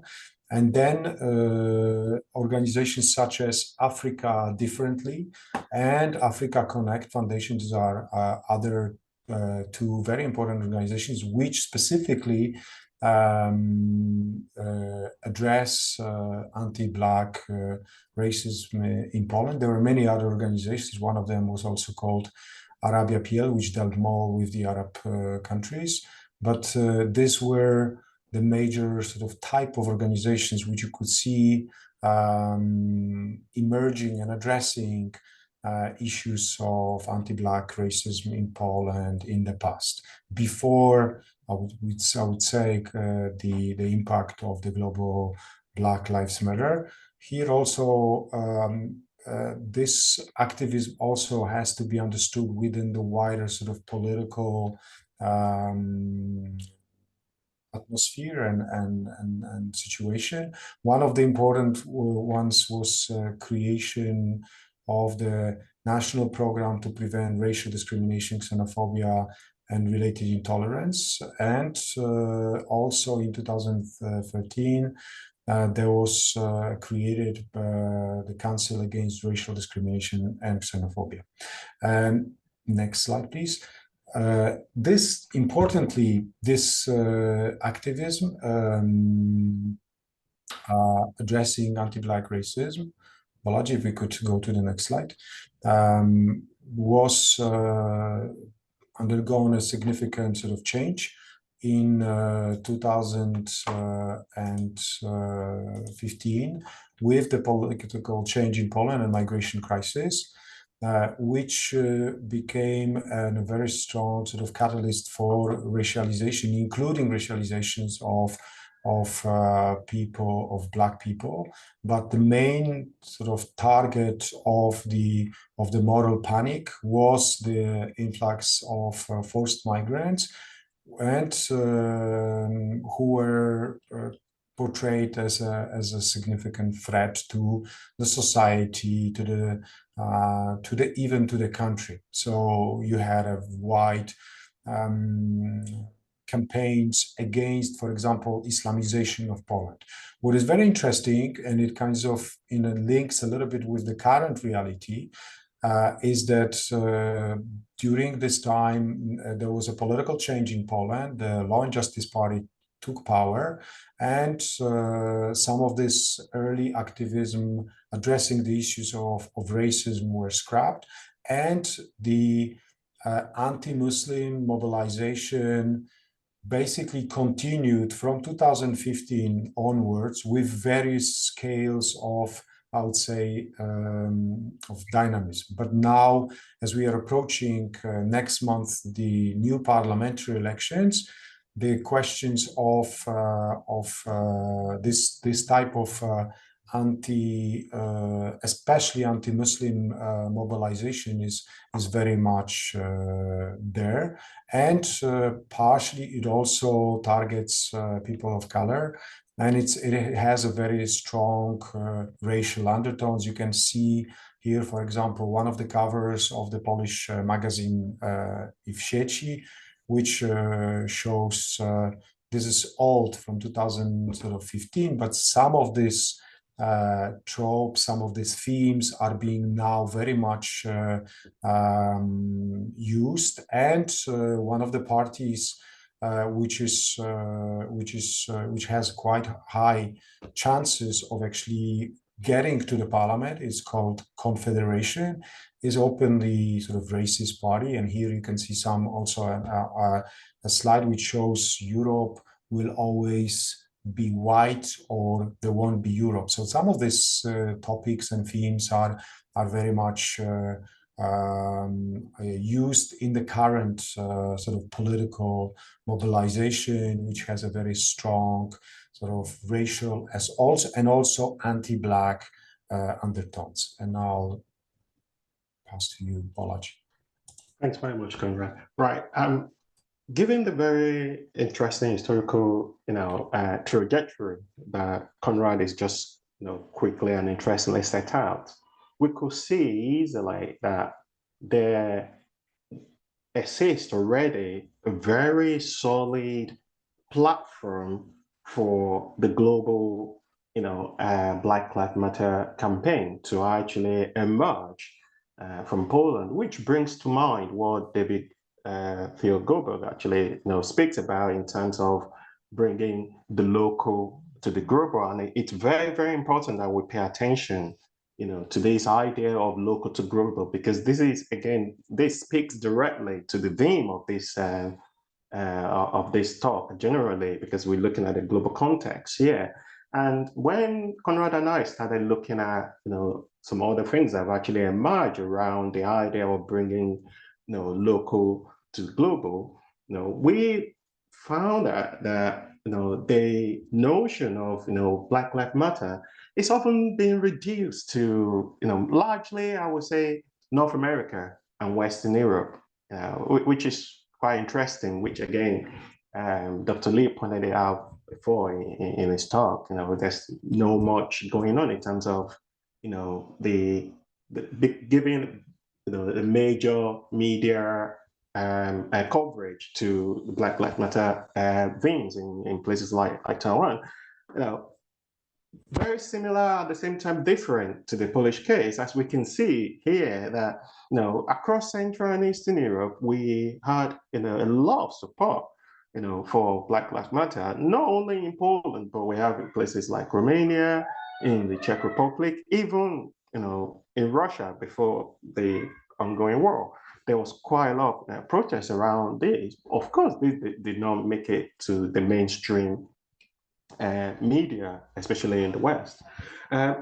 some of the things we also observed that actually trigger Black Matter campaign, mainly in Poland, they are the events that started coming up. So part of these events, they were challenging everyday racism that already exists in Poland. So one of those was actually one that Konrad and I actually organized online. In the following year, I co-organized Black History Month with some local organization. And interestingly, we started also observing, just ordinary, citizens, both white and, mainly non-white, started to educate the Polish society about what exactly is Black Lives Matter about. What's the campaign trying to tell not only the American society, but its relevance to the Polish society.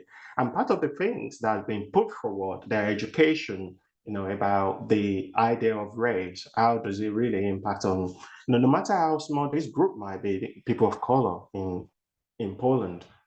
We describe this moment as the watershed moments. When, during the lockdown, immediately after the killing of George Floyd and the whole Black Lives Matter thing started going on in Western Europe, this video called Don't Call Me Mujin, probably will be able to tell you a little bit more about what Mujin means, emerged on YouTube. It was actually done by 5 Polish mixed race and also Black women. They just briefly, they sat down one day, they just went, well, you know what? We had enough of what's been going on in terms of the way, we've been racialized from a very young age up to, being adults, and we still have to deal with the same thing. And they were talking about their, lived experiences. What is particularly interesting about the conversation that these, 5 women had was just the fact that this was actually the very first time that we will have female actually speaking openly, female people of color speaking openly about race and racialization in Poland. Before this period, in the past, we always have, men actually being, at the forefront of this, and which also has its own limits, in terms of, gender and representation. But what is more interesting about this is the whole, the ways in which this campaign about Don't Call Me Mushin actually, cut across so many interesting media organizations in Poland. I will quickly talk you through some of the things that, these women actually discussed. So, for example, one of them, Sarah, was actually speaking about lived experience as a young girl growing up in Poland. She pointed out that, I remember there was a time when I was playing with, my friends and as a kid, and I wanted to enter doll's house. They usually have this doll's house and where they play. And one of the girls, who happened to be a white girl, actually tried to stop her, telling her that, well, we don't let Mojinex in, so we don't let person of color or a dark-skinned person in. In a way, it's quite interesting as a very early age. What Sarah was telling us here, that the idea of race is already ingrained in the Polish, system, even though it's often not, often denied, it's often not being represented, it's often not being talked about, but it was very much, in a system within, within the society.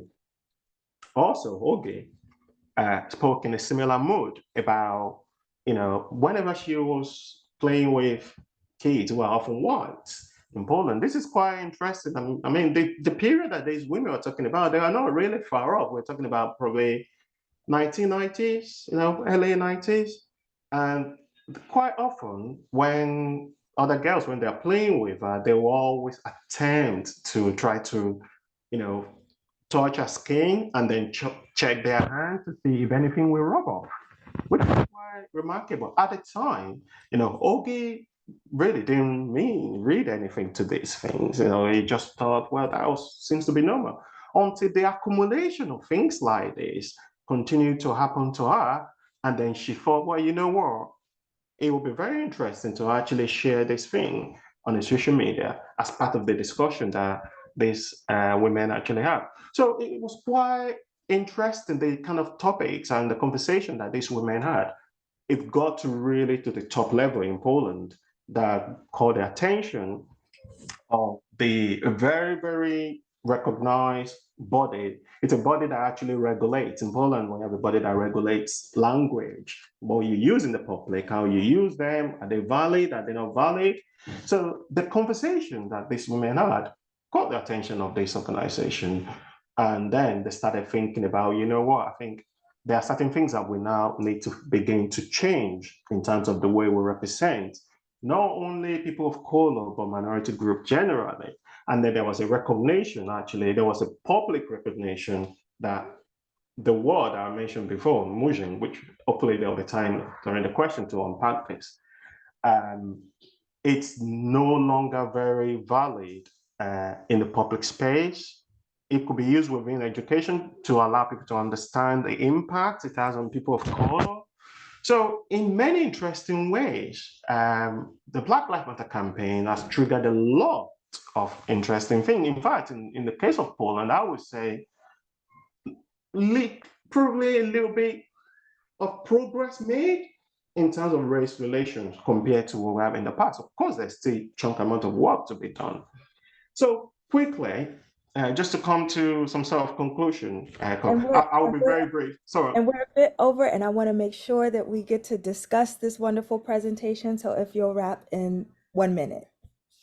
Surely. So some of the things that have actually occurred in many of the things we uncover has been, from the 90s, we had a growing, diversity of the Polish society, in a way, helps to raise the question about the idea of race.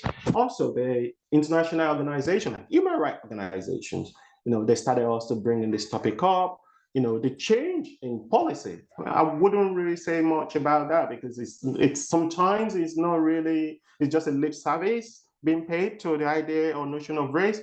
And of course, the Black Lives Matter really brings everything. It's like a volcano that just quickly erupted. And most importantly, the idea that we see Poland as also a white dominated society really sort of like helps to shape the notion that, oh, there are not many Black people, or there are no Black people at all. There are. And that really helps people, people of color to eat the argument on its head. And most importantly, many Black and mixed race people, they seem to be very, very important, and they play a major role in the Black Lives Matter movement in Poland. I will leave it there for now. Thank you very much.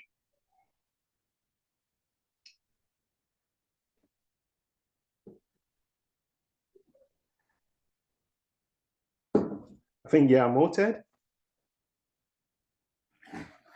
Thank you for the beautiful and rich presentation. There are a few of us here on the Zoom, so if folks want to jump in and ask their question in the Zoom or post it in the chat, and I'll be happy to read them out. Let's go for that. I see that Jean has her hand raised, so please indulge us with your question. Yeah, thank you so much, Bolaji and Konrad, and it's great to see you again and kind of engage with your work again in this space. Excuse me.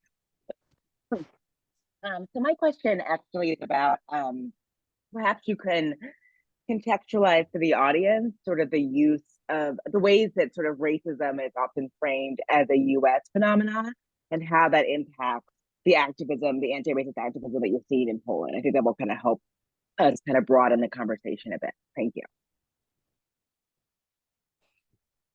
I'm happy to take that, Konrad, or do you want to go? Yeah, I can start and then you can follow up. Generally in the Polish academia and in the public sphere, the term race and racism is not very commonly used, and it's quite interesting because sometimes I can tell you even from my own experiences writing about issues of a lot of my writing and my research in the past was on anti-Muslim racism, Islamophobia, and it is a notion which is very strongly challenged not only in the society, but also in the academia. And I was quite surprised actually to see some of my colleagues from Center for Migration Research like questioning some of the sort of basics which you would consider like straightforward elements of, for example, why do you call Islamophobia anti-Muslim racism? Why generally cultural racism, the idea of that you can be, you don't have to be sort of different in terms of visible minority. It's just enough that you are you have a feature, you're being acquired a feature of a certain group, for example, that you belong to Islam, and by this you just treat it differently. This was very interesting sort of discussions, and I'm kind of recalling the last, I would say, decade of discussions within the academia. So now it seems the notion is a little bit more accepted, both in terms of academia, increasing number of studies, research, papers. So within the academia, I would say that there's more or less sort of acceptance of the term. When it comes to the wider society, it is still not so straightforward, and partially what we are discussing and this activism of the generation of Polish-born and Polish socialized, for example, persons of color, it is super important, and it also kind of pushes the agenda further, because the fact that you are addressing the wider society in the language that it understands, this is a key element, apart from what Bolaji mentioned, that these are women, they come from a different sort of perspective, they show their own lived experience, which is very important, and they are not afraid of talking about their lived experience, which was not the past of, for example, men that set up some of the organizations. There were also, we had overrepresentation of Black persons in the parliament. We had 2 Black members of parliament, and some of them were saying, for example, that the word Murzyn, which some for many Black persons, this word sort of translates as Negro, which is not the case of a white community. It's very interesting, the sort of double perception of this word, but for them, for example, for the Black MPs, this was not a problem, and they used this word, and the Polish-born females very strongly challenged this man and said, like, okay, for you it may not be a problem, but it is very much problem for us, because we feel we're born in this country, we feel very strongly about this national identity. So there is like a, I would say, with the new generation, the new wave of activists that we are analyzing, there is sort of a new approach and an insider, I would say, approach rather than an outsider approach. This is one of the elements. So using the Polish language in the activism, addressing different topics which are not addressed in the past, and also the fact that the females are playing sort of a key roles in this. I think these are some of the interesting features. But thank you very much for your question. I don't know where Bolaji wants to add something, but this was my take on that. I'll be very, very brief, Bing. Right. I mean, following up from what Konrad just neatly set out, there is a kind of also theoretical and historical context to this. So it's quite a very dominant narrative in Poland, probably across Central and Eastern Europe, that race doesn't exist, or the concept of race doesn't exist, which again is not true. There's also the common assumption that race only exists in the US. It's a foreign idea, and that's the way it's often perceived. And whenever you try to probably talk, about it in Poland, it's often like you're bringing a foreign idea into, Poland. And again, it's often sort of like denied. There's a sense of also of, what I call Polish colorblindness, because this common assumption that, Poland never had colony, Poland never had anything to do with colonization or never attempted to have one. So these two factors often, sort of like give a very wrong signal to people that, oh, well, because we never had colony, the idea of race never existed in our society. Therefore, race or racialization or racism doesn't really exist in the Polish society. Now, we made the argument in some of our work that it's a failure. It's probably first language, because there are so many interesting works that actually talk about race in Polish language. But because these works are not getting on the mainstream or main journals, or probably because they're in Polish, therefore people don't often, relate to them. And that also linked to the notion that Professor Marlière mentioned before. Because of the idea of Polish, color blindness, there's a sense in which, people understand the notion of Polishness. To be Polish, it seems like it means to be white. To be Polish is not to be black. It's really not. There's a way in which these things are actually not merged together. It's always that detachment, that sense of detachment. And also you can see that in the process of nation formation, when you look at the ways in which people are actually categorized or classified in the society. There can only be a Polish person. There can never be a Polish person of color. So this idea of even when they collect data, of course there are data about all other ethnic minority, like maybe minority German or minority Czech in Poland, but you never have that level of minority to white and black people. They are just Polish in terms of their citizenship. But there is a ways in which race demarcates this line as well. I'll leave it there. Ben, final question. All right. So thank you very much for the presentation. I have two questions, but related. So basically, I wonder if there's counter movement for this, activism related to Black Lives Matter or anti-racist movement, and also related to that, what's the attitude of the Catholic Church, since the majority of the Polish population is Catholics?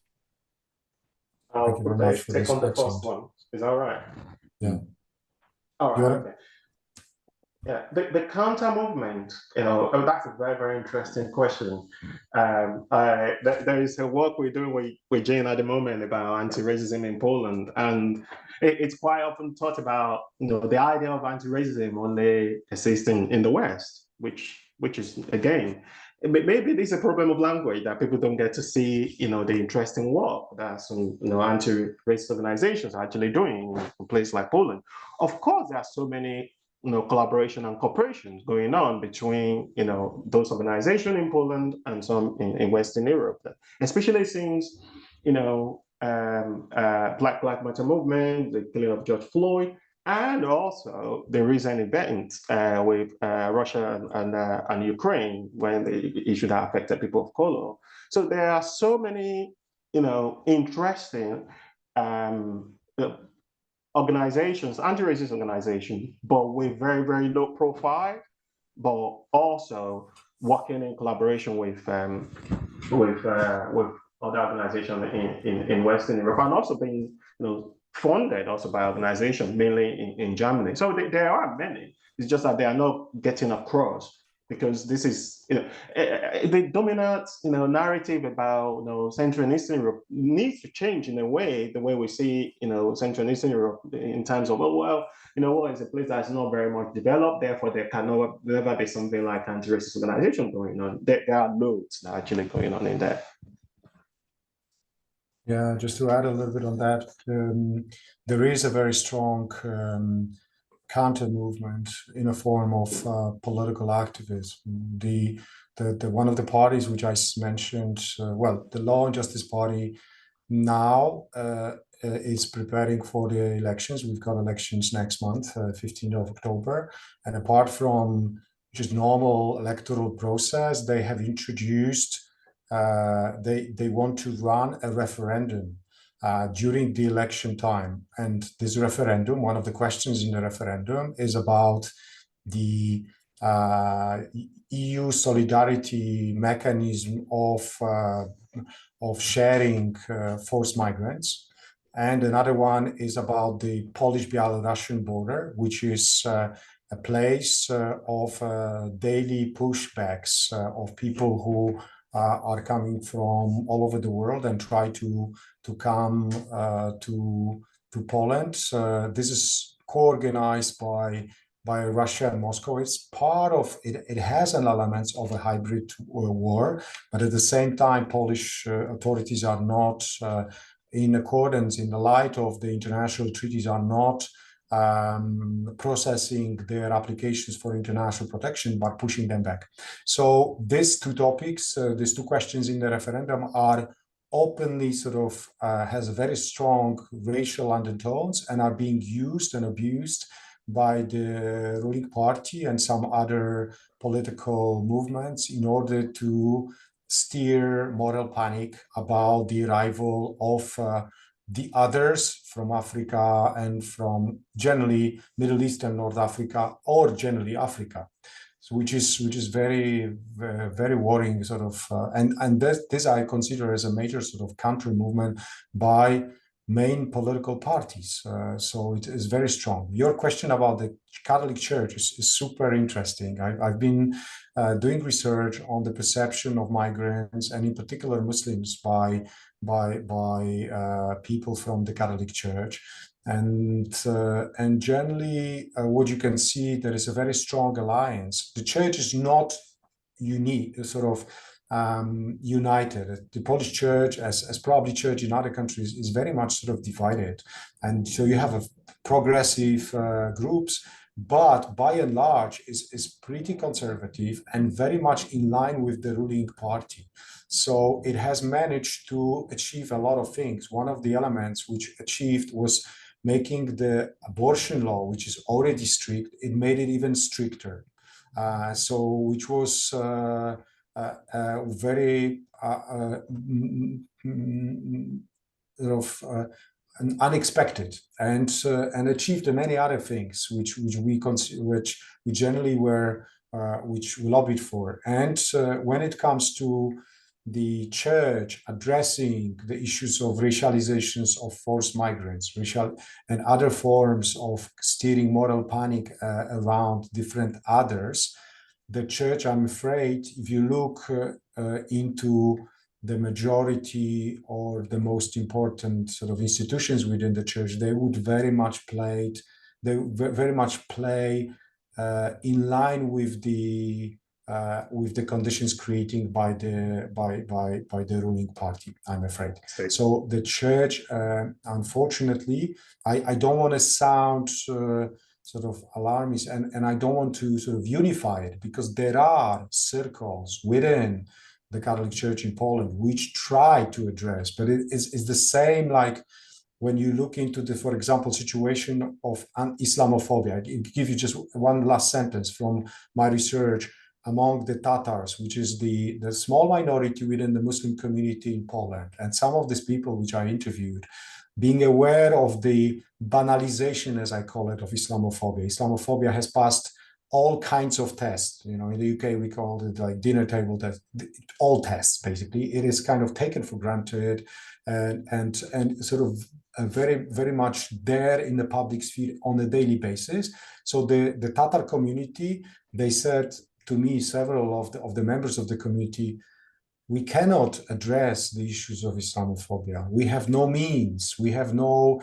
If we challenge, if we try to address the issues of Islamophobia, we would be.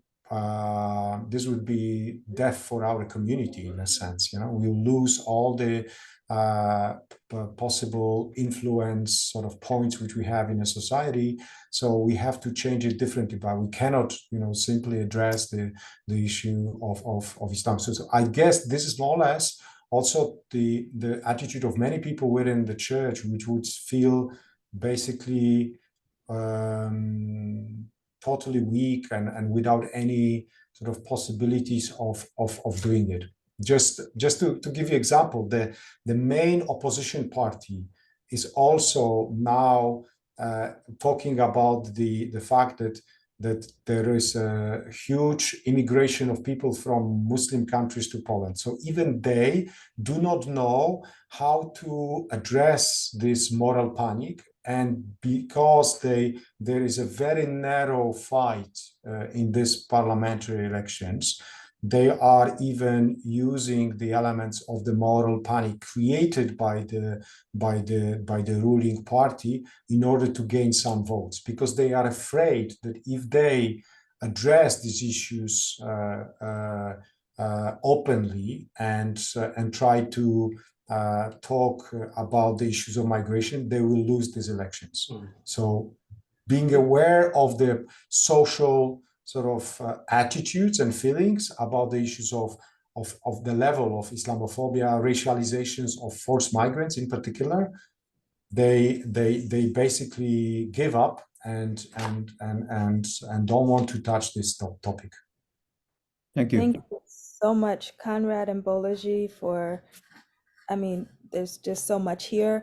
And I do hope that many of you will be able to join in our concluding session, where we'll be having a open discussion about all of the papers and threads that have us all percolating about all of the papers. But for the sake of time, we've got to move on to our next presenter, who I'm so happy to introduce. So Zahi Zalloua, and please, Zahi, forgive me if I am mispronouncing your name, is the Cushing Ellis Professor of Philosophy and Literature at Whitman College and editor of The Comparatist.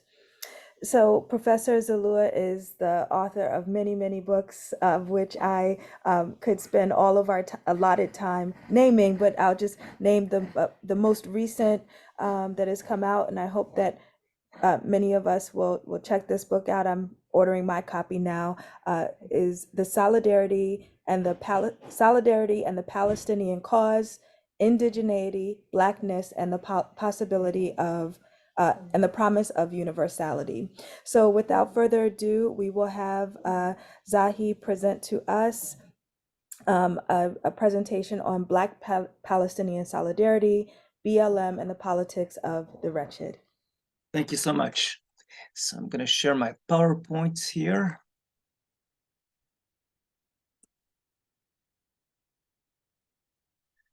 So in my talk today, I want to take up the political project that is Black Palestinian solidarity. I will first briefly account for the historical affinities between Black revolutionaries and anti-colonial Palestinians and the revival of that solidarity that was arguably sparked by the global event of Black Lives Matter.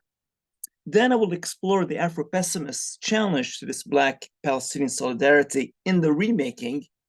Finally, I will propose a politics of the wretched that, on the one hand, acknowledges and takes to heart the Afro-pessimist concern for not reproducing a grammar of suffering that upholds our anti-Black world, and that, on the other, moves beyond an Afro-pessimist futurology, countering its emphatic prediction that Palestinian allies will co-opt and ultimately betray the Black cause. So the Palestinian question has been important to the critical Black tradition. Though Zionism initially struck a chord with the Black community, as the narrative of Jewish people's redemption attracted many to the Zionist perspective, the 1967 war between Palestinians and Israelis was a turning point. Israel crushed its Arab enemies and occupied all of Palestinian land. News of Israel's brutal occupation and subjugation of brown bodies troubled this first identification between Blacks and Zionists, disclosing to the world the Zionist state's imperial ambitions and colonial practices. Black revolutionaries and intellectuals increasingly aligned themselves with the Palestinian cause. Malcolm X, Angela Davis, Stokely Carmichael, Huey Newton, Eldridge Cleaver, among many others, rejected the mainstream narrative that depicted Israel as a victim, merely defending itself against its bloodthirsty Arab neighbors. This wing of Black activism also went against the civil rights establishment, who backed the governmental position, and who were themselves looking for full inclusion in the American nation rather than its radical dismantling and transformation. The international sensibility of these radical Black activists demanded justice for the wretched across the world. Palestine kept returning in their discourses. So Malcolm X, for example, condemned and ridiculed the popular Zionist narrative that cast Jewish indigeneity as a justification for settler colonialism. Did the Zionists have the legal moral right to invade Arab Palestine, uproot its Arab citizens from their homes, and seize all Arab property for themselves just based on the religious claim that their forefathers lived there for 1,000 years ago? Only 1,000 years ago, the Moors lived in Spain. Would this give the Moors a legal and moral right to invade the Iberian Peninsula, drive out its Spanish citizens, and then set up a Moroccan nation where Spain used to be, as the European Zionists have done today to our Arab brothers and sisters in Palestine? So the Black Panthers interpreted Palestine as a site of anti-colonial resistance, part and parcel of the third world politics of the third world liberation politics. They did not hesitate to identify with the Palestinian cause. Huey Newton expressed in clear terms his solidarity to the colonized Palestinians. Quote, "We support the Palestinians' just struggle for liberation 100%. We'll go on doing this, and we would like for all the progressive peoples of the world to join our ranks in order to make the world in which we live, in order to make a world in which all people can live," end quote. So Palestinian resistance and the Black Panthers became moral compasses for the global struggle against racial capitalism and imperialism. As these movements lost force for multiple reasons, a supremacist attitude persisted in Israel and the United States. Israel, despite the so-called peace process that yielded the Oslo Accords, solidified its status as an apartheid regime, bent on annexing more and more Palestinian lands. The United States, despite the achievements of the civil rights movement, entered the new Jim Crow era, in the words of Michelle Alexander. BLM, as a de-routinizing event, jolted white America's enjoyment of its post-raciality. And let's not forget that BLM erupted during Barack Obama's presidency in 2013. As Cornel West reminds us, BLM came into being under a Black president, a Black attorney general, and a Black secretary of Homeland Security. So if the Oslo Accords paved the way for Israel's most far-right coalition, and the civil rights movement gave us the new Jim Crow, we can see how a revived Black Palestinian solidarity movement might be speaking to the limitations of progress and the failures of the past, to the depoliticization of the Black and Palestinian causes.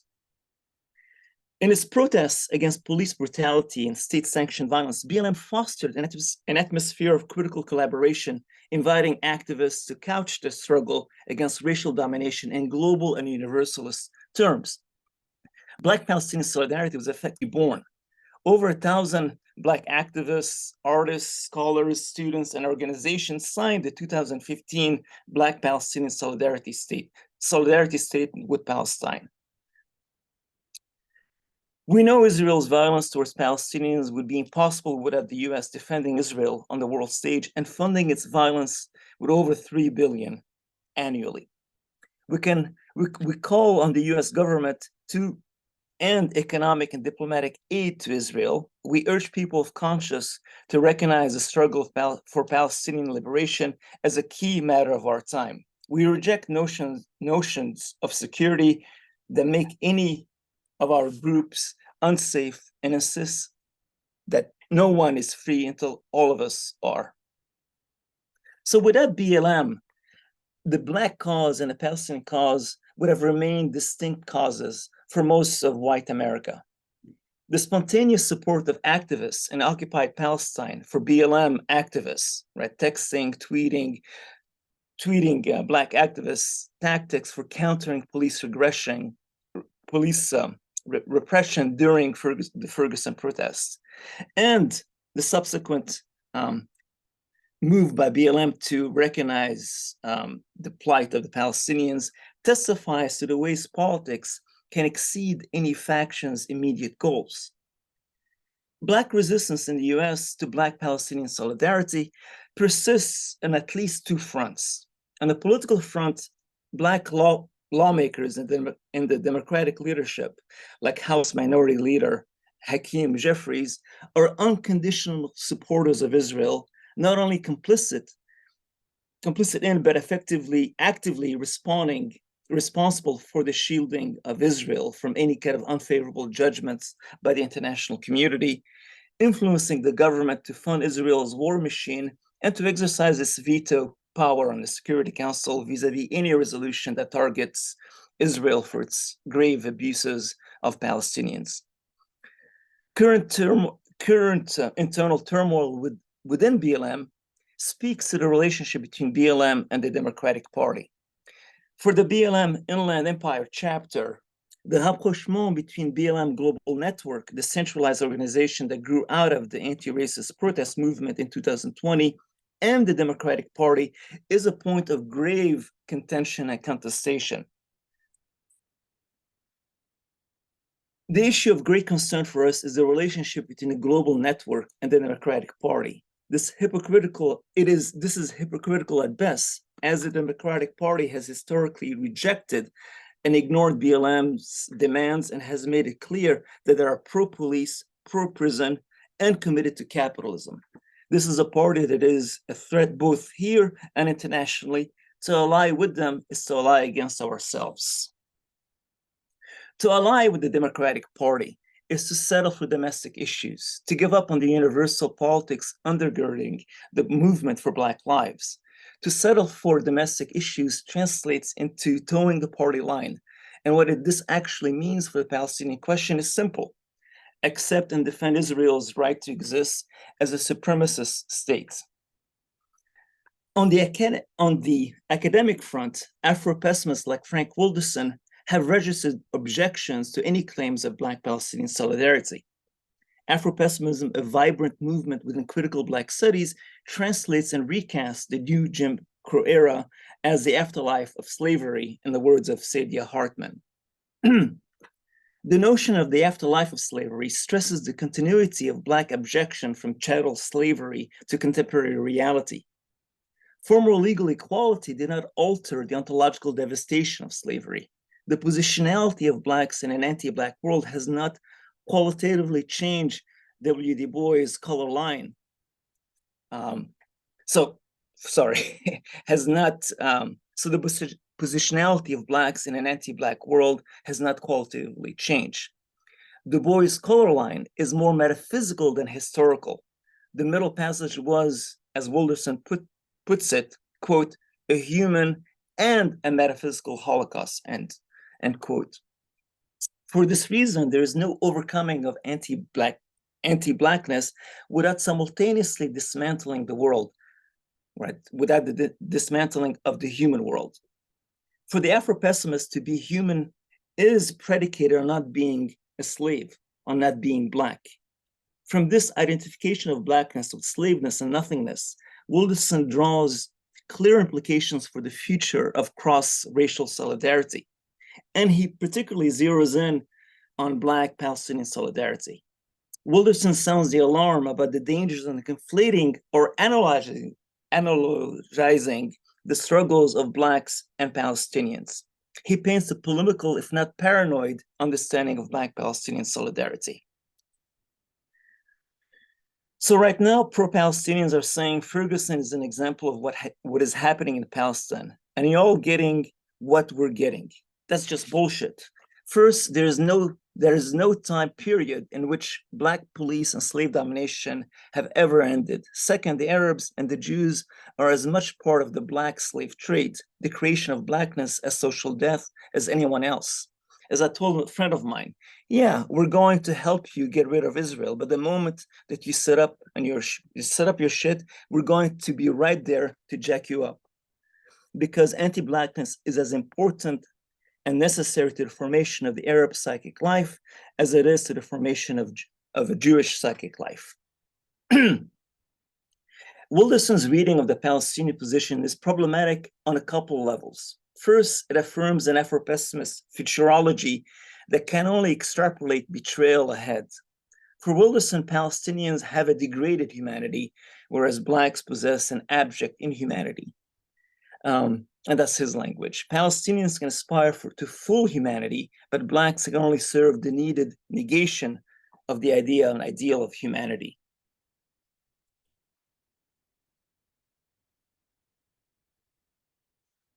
Second, an Orientalist framework complements and reinforces the ontological division between humans and Blacks, between Palestinians and Blacks.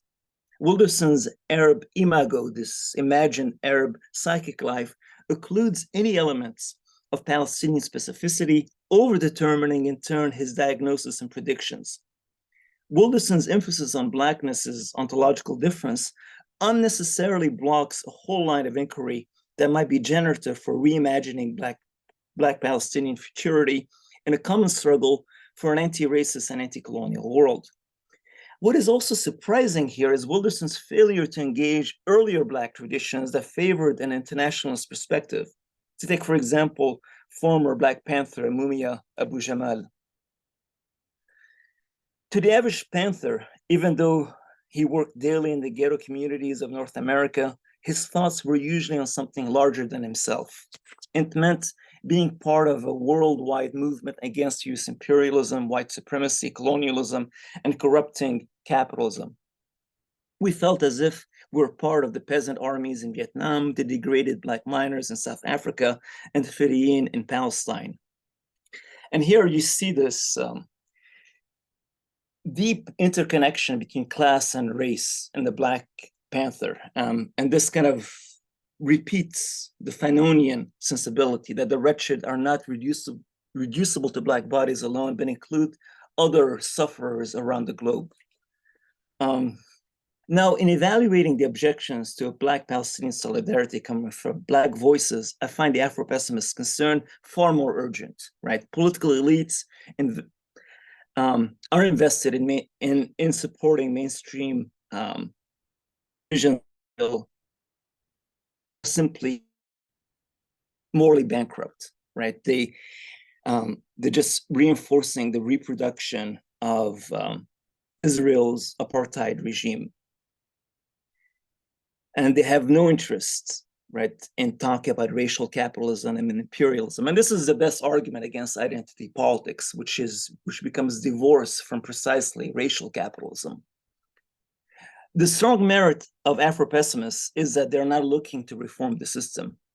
Right? Not unlike critical race theorist Derek Bell, they affirm that anti-Blackness is in America's cultural DNA. There's no hope of transcending anti-Blackness. If you're Black, you have to learn to navigate this hostile world. And part of that learning involves letting go the belief in racial progress, that the police, for example, serves and protect Black bodies. Wilderson translates Derek Bell's racial realism at the ontological level, tracing the circulation of anti-Blackness in white civil society's libidinal or collective unconscious. For the Afro-pessimist, the cry of Black Lives Matter is unrepeatable by non-Black people of color. Wilderson worries about the chance displacing the cause of Blackness, the Black agenda. On his reading, the cry of Palestinian Lives Matter would cannibalize BLM's energy and steal the movement's rage. For Wilderson, any non-Black movement struggling for racial justice can follow BLM to a point, but then it will drop its support when the group's interests have been met. Or for an Afro-pessimist inflicted BLM, the break or betrayal happens when non-Blacks fail to confront the fetish of the human whose ontological foundation resides in its anti-Blackness. And I think this is always a possibility. And this is the challenge of a Black Palestinian solidarity. Can such a solidarity interrogate the metaphysics of the human in a struggle for racial and economic justice? Wilderson leads us to this question and quickly moves to answer it in the negative. Jared Sexton, another fellow Afro-pessimist, proceeds differently, pointing to a different response. In a 2015 roundtable on the very question of Black Palestinian solidarity, Sexton articulates the fault lines around the multiple and at times conflicting demands of solidarity. He muses how to tell the difference between solidarity, slight, and seizure. The challenge is to understand a solidarity that seems to persist in principle and in practice, despite problems of asymmetry or even antagonism. A solidarity that does not simply join the struggle, but exceeds it from within. A force of solidarity that is in the struggle more than the struggle itself. Sexton is not overtly hostile to the possibility of cross-racial solidarity. Sexton's interest here lies in the constitutive logic of solidarity. What constitutes solidarity, ironically, must work, at times at least, against the model of a group identity pursuing a self-interest.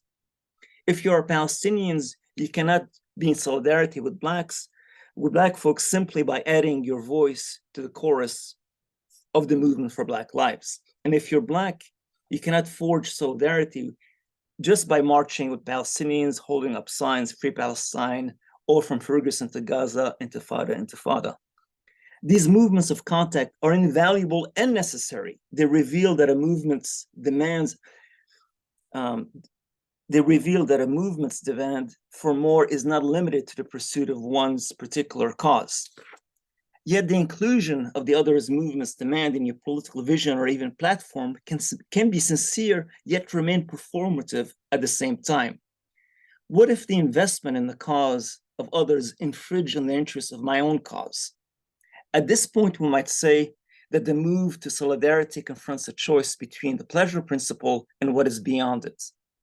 Following the pleasure principle, your claim of solidarity will either be crudely transactional, I help you if you help me, or based on a shared experience of domination alone. We're all victims of white supremacy.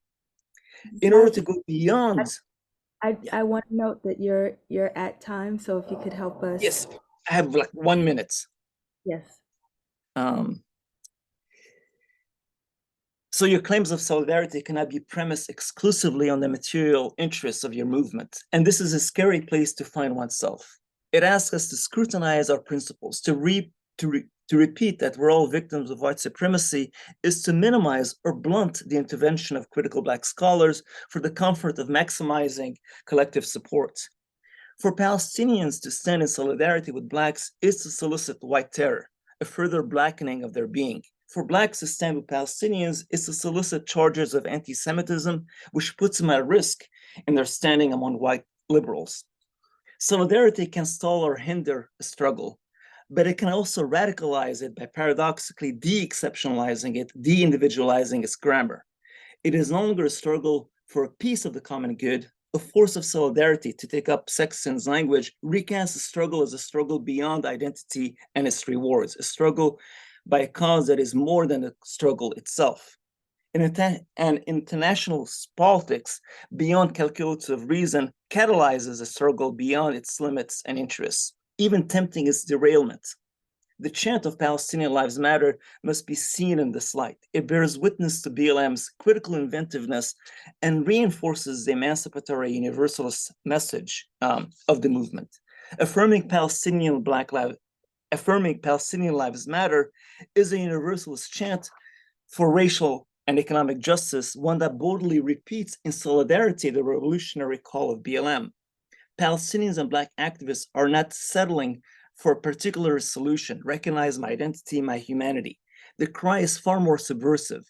It is a calling into question the logic of recognition, the logic of mattering, staged as the uncompromising desire for social justice against a backdrop of colorblind Western liberalism, a refusal to reconcile with the Nakba, with chattel slavery, with the terror, with the horrors of the past, still informing the horizons of the present. Black Palestinian solidarity enacts a politics of the wretched, nurturing a collective moral feeling based not on a shared identity, but on the unacceptable condition of erasure and dispossession. This renewed Black Palestinian solidarity disrupts a futurology grounded in narcissistic identity politics and the cynical calculation of self-interest. For the Palestinian cause, none alike that of BLM, it is global or it is not. Thank you. Thank you. So we will accept questions in the chat, or please come forward in the Zoom room. And thank you for the rich talk and the reading, and really look forward to picking up the book as well.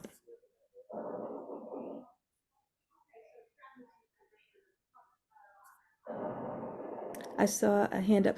Jean. Yes, thank you. And thank you so much for your really provocative presentation. And like Farida, I look forward to reading your book as well. So I have a question kind of thinking about your insights about Black-Palestinian solidarity and the complications thereof in conversation with some of the earlier interventions around thinking about solidarities of Black populations in different societies. And so I guess I'm sort of thinking out loud while also asking you a question, because you sort of provided so much food for thought here. Why, I guess I would like to hear your thoughts about why, or if I misunderstood you, please correct me, like why you think the sort of question around Black Palestinian solidarity is distinct from other questions of transnational solidarity of, Black populations in, let's say the United States and France, which is a society I study, for example. So, I mean, thinking about the ways that what it means to be Black is different in different spaces, with different colonial histories, different histories of slavery, et cetera.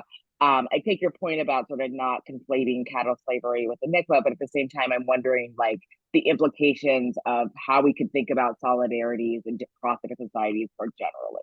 So I hope that question makes sense. That's a wonderful question. And definitely, I'm not elevating Black Palestinian solidarity. I think part of the force of that movement is precisely, it's called to de-individualize itself, to de-exceptionalize itself. It really takes up the Fanonian call for a politics of the wretched. So I think the Black Palestinian solidarity is a great way to show us how we don't have to settle for a kind of identity politics framework to address racial injustices. You can take a universalist framework as a global movement that foregrounds, the way Fanon mentions it, you have to stretch Marxism. What I see the pattern is not simply stretching Marxism, is abandoning Marxism and focusing on what can you do within the system? How can you make certain moves? And the eternal turmoil within BLM is very telling. The chapters that broke from BLM are constantly stressing, we don't want Black capitalism to replace white capitalism. Capitalism is the problem, right? Black faces in high places is not the solution. What is beautiful about the movement between Palestinians and Blacks is that they're going out of the way to support a cause that could be harmful to them, right? And at least a short term. And that takes courage. And I think this is what, Black Palestinian solidarity becomes a horizon that other movements can link up. So you have a lot of Palestinians supporting indigenous movements in the US and Canada. So yeah, absolutely not fetishizing that group, but one possible logic here that is being introduced, a logic that goes against your self-interest, which is quite paradoxical for a political movement.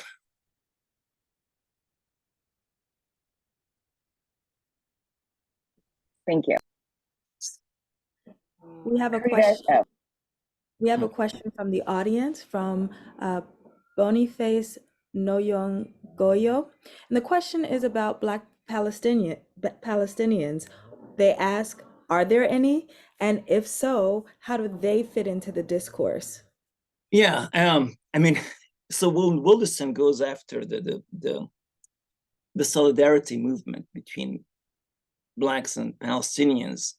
There's no consideration that there are actually Black Palestinians. How do they fit?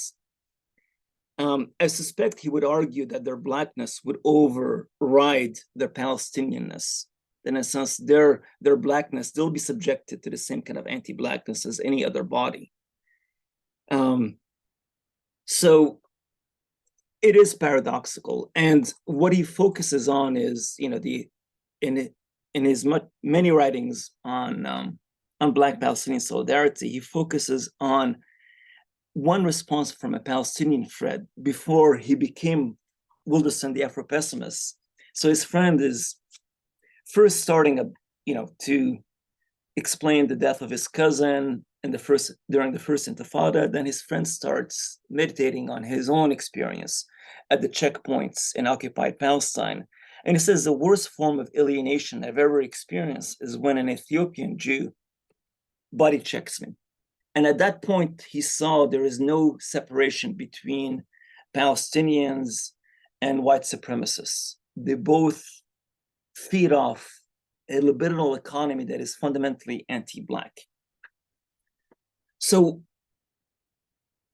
what Wilderson completely ignores is the settler colonial context of the scene, right? He transposes an American scenario into Palestine, into occupied Palestine.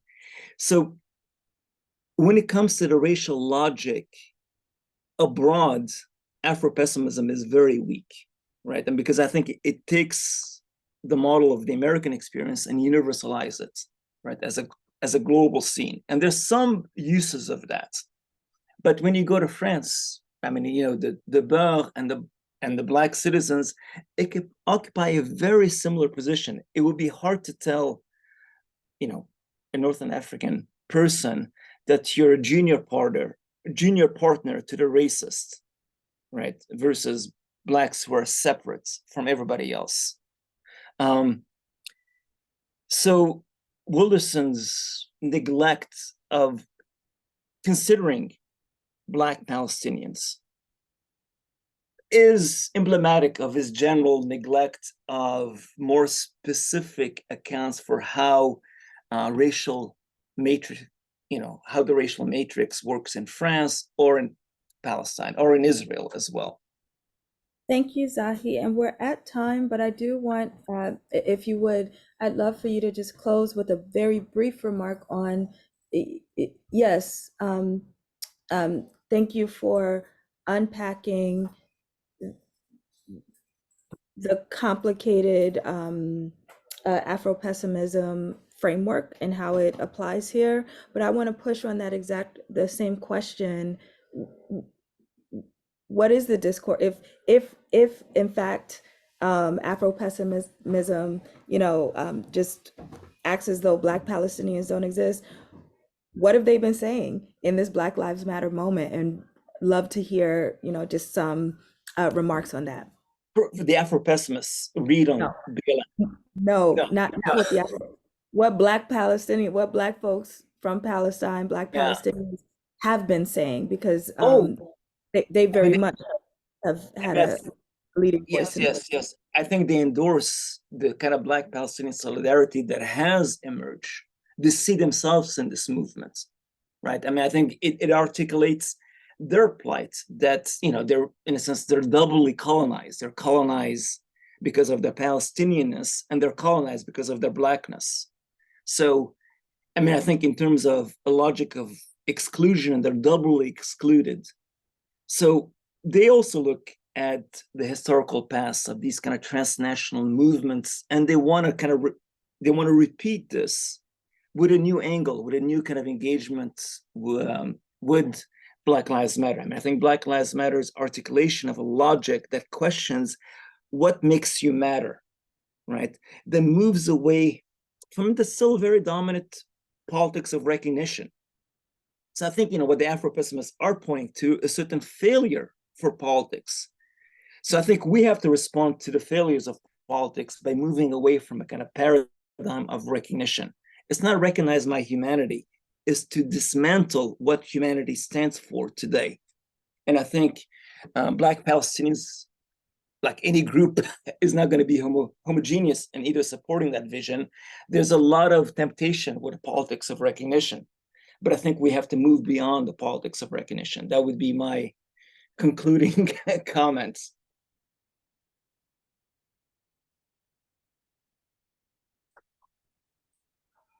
Thank you so much. And that concludes our second set of papers. We're going to now move to a lunch break. We are over time, but we're going to start back on time. So please join us when we resume at 1:30 p.m. Eastern Time, where we'll start off with a paper co-authored by Ben. So look forward to seeing you all. And again, we'll be back here at 1:30 p.m. Eastern time where we'll resume the papers.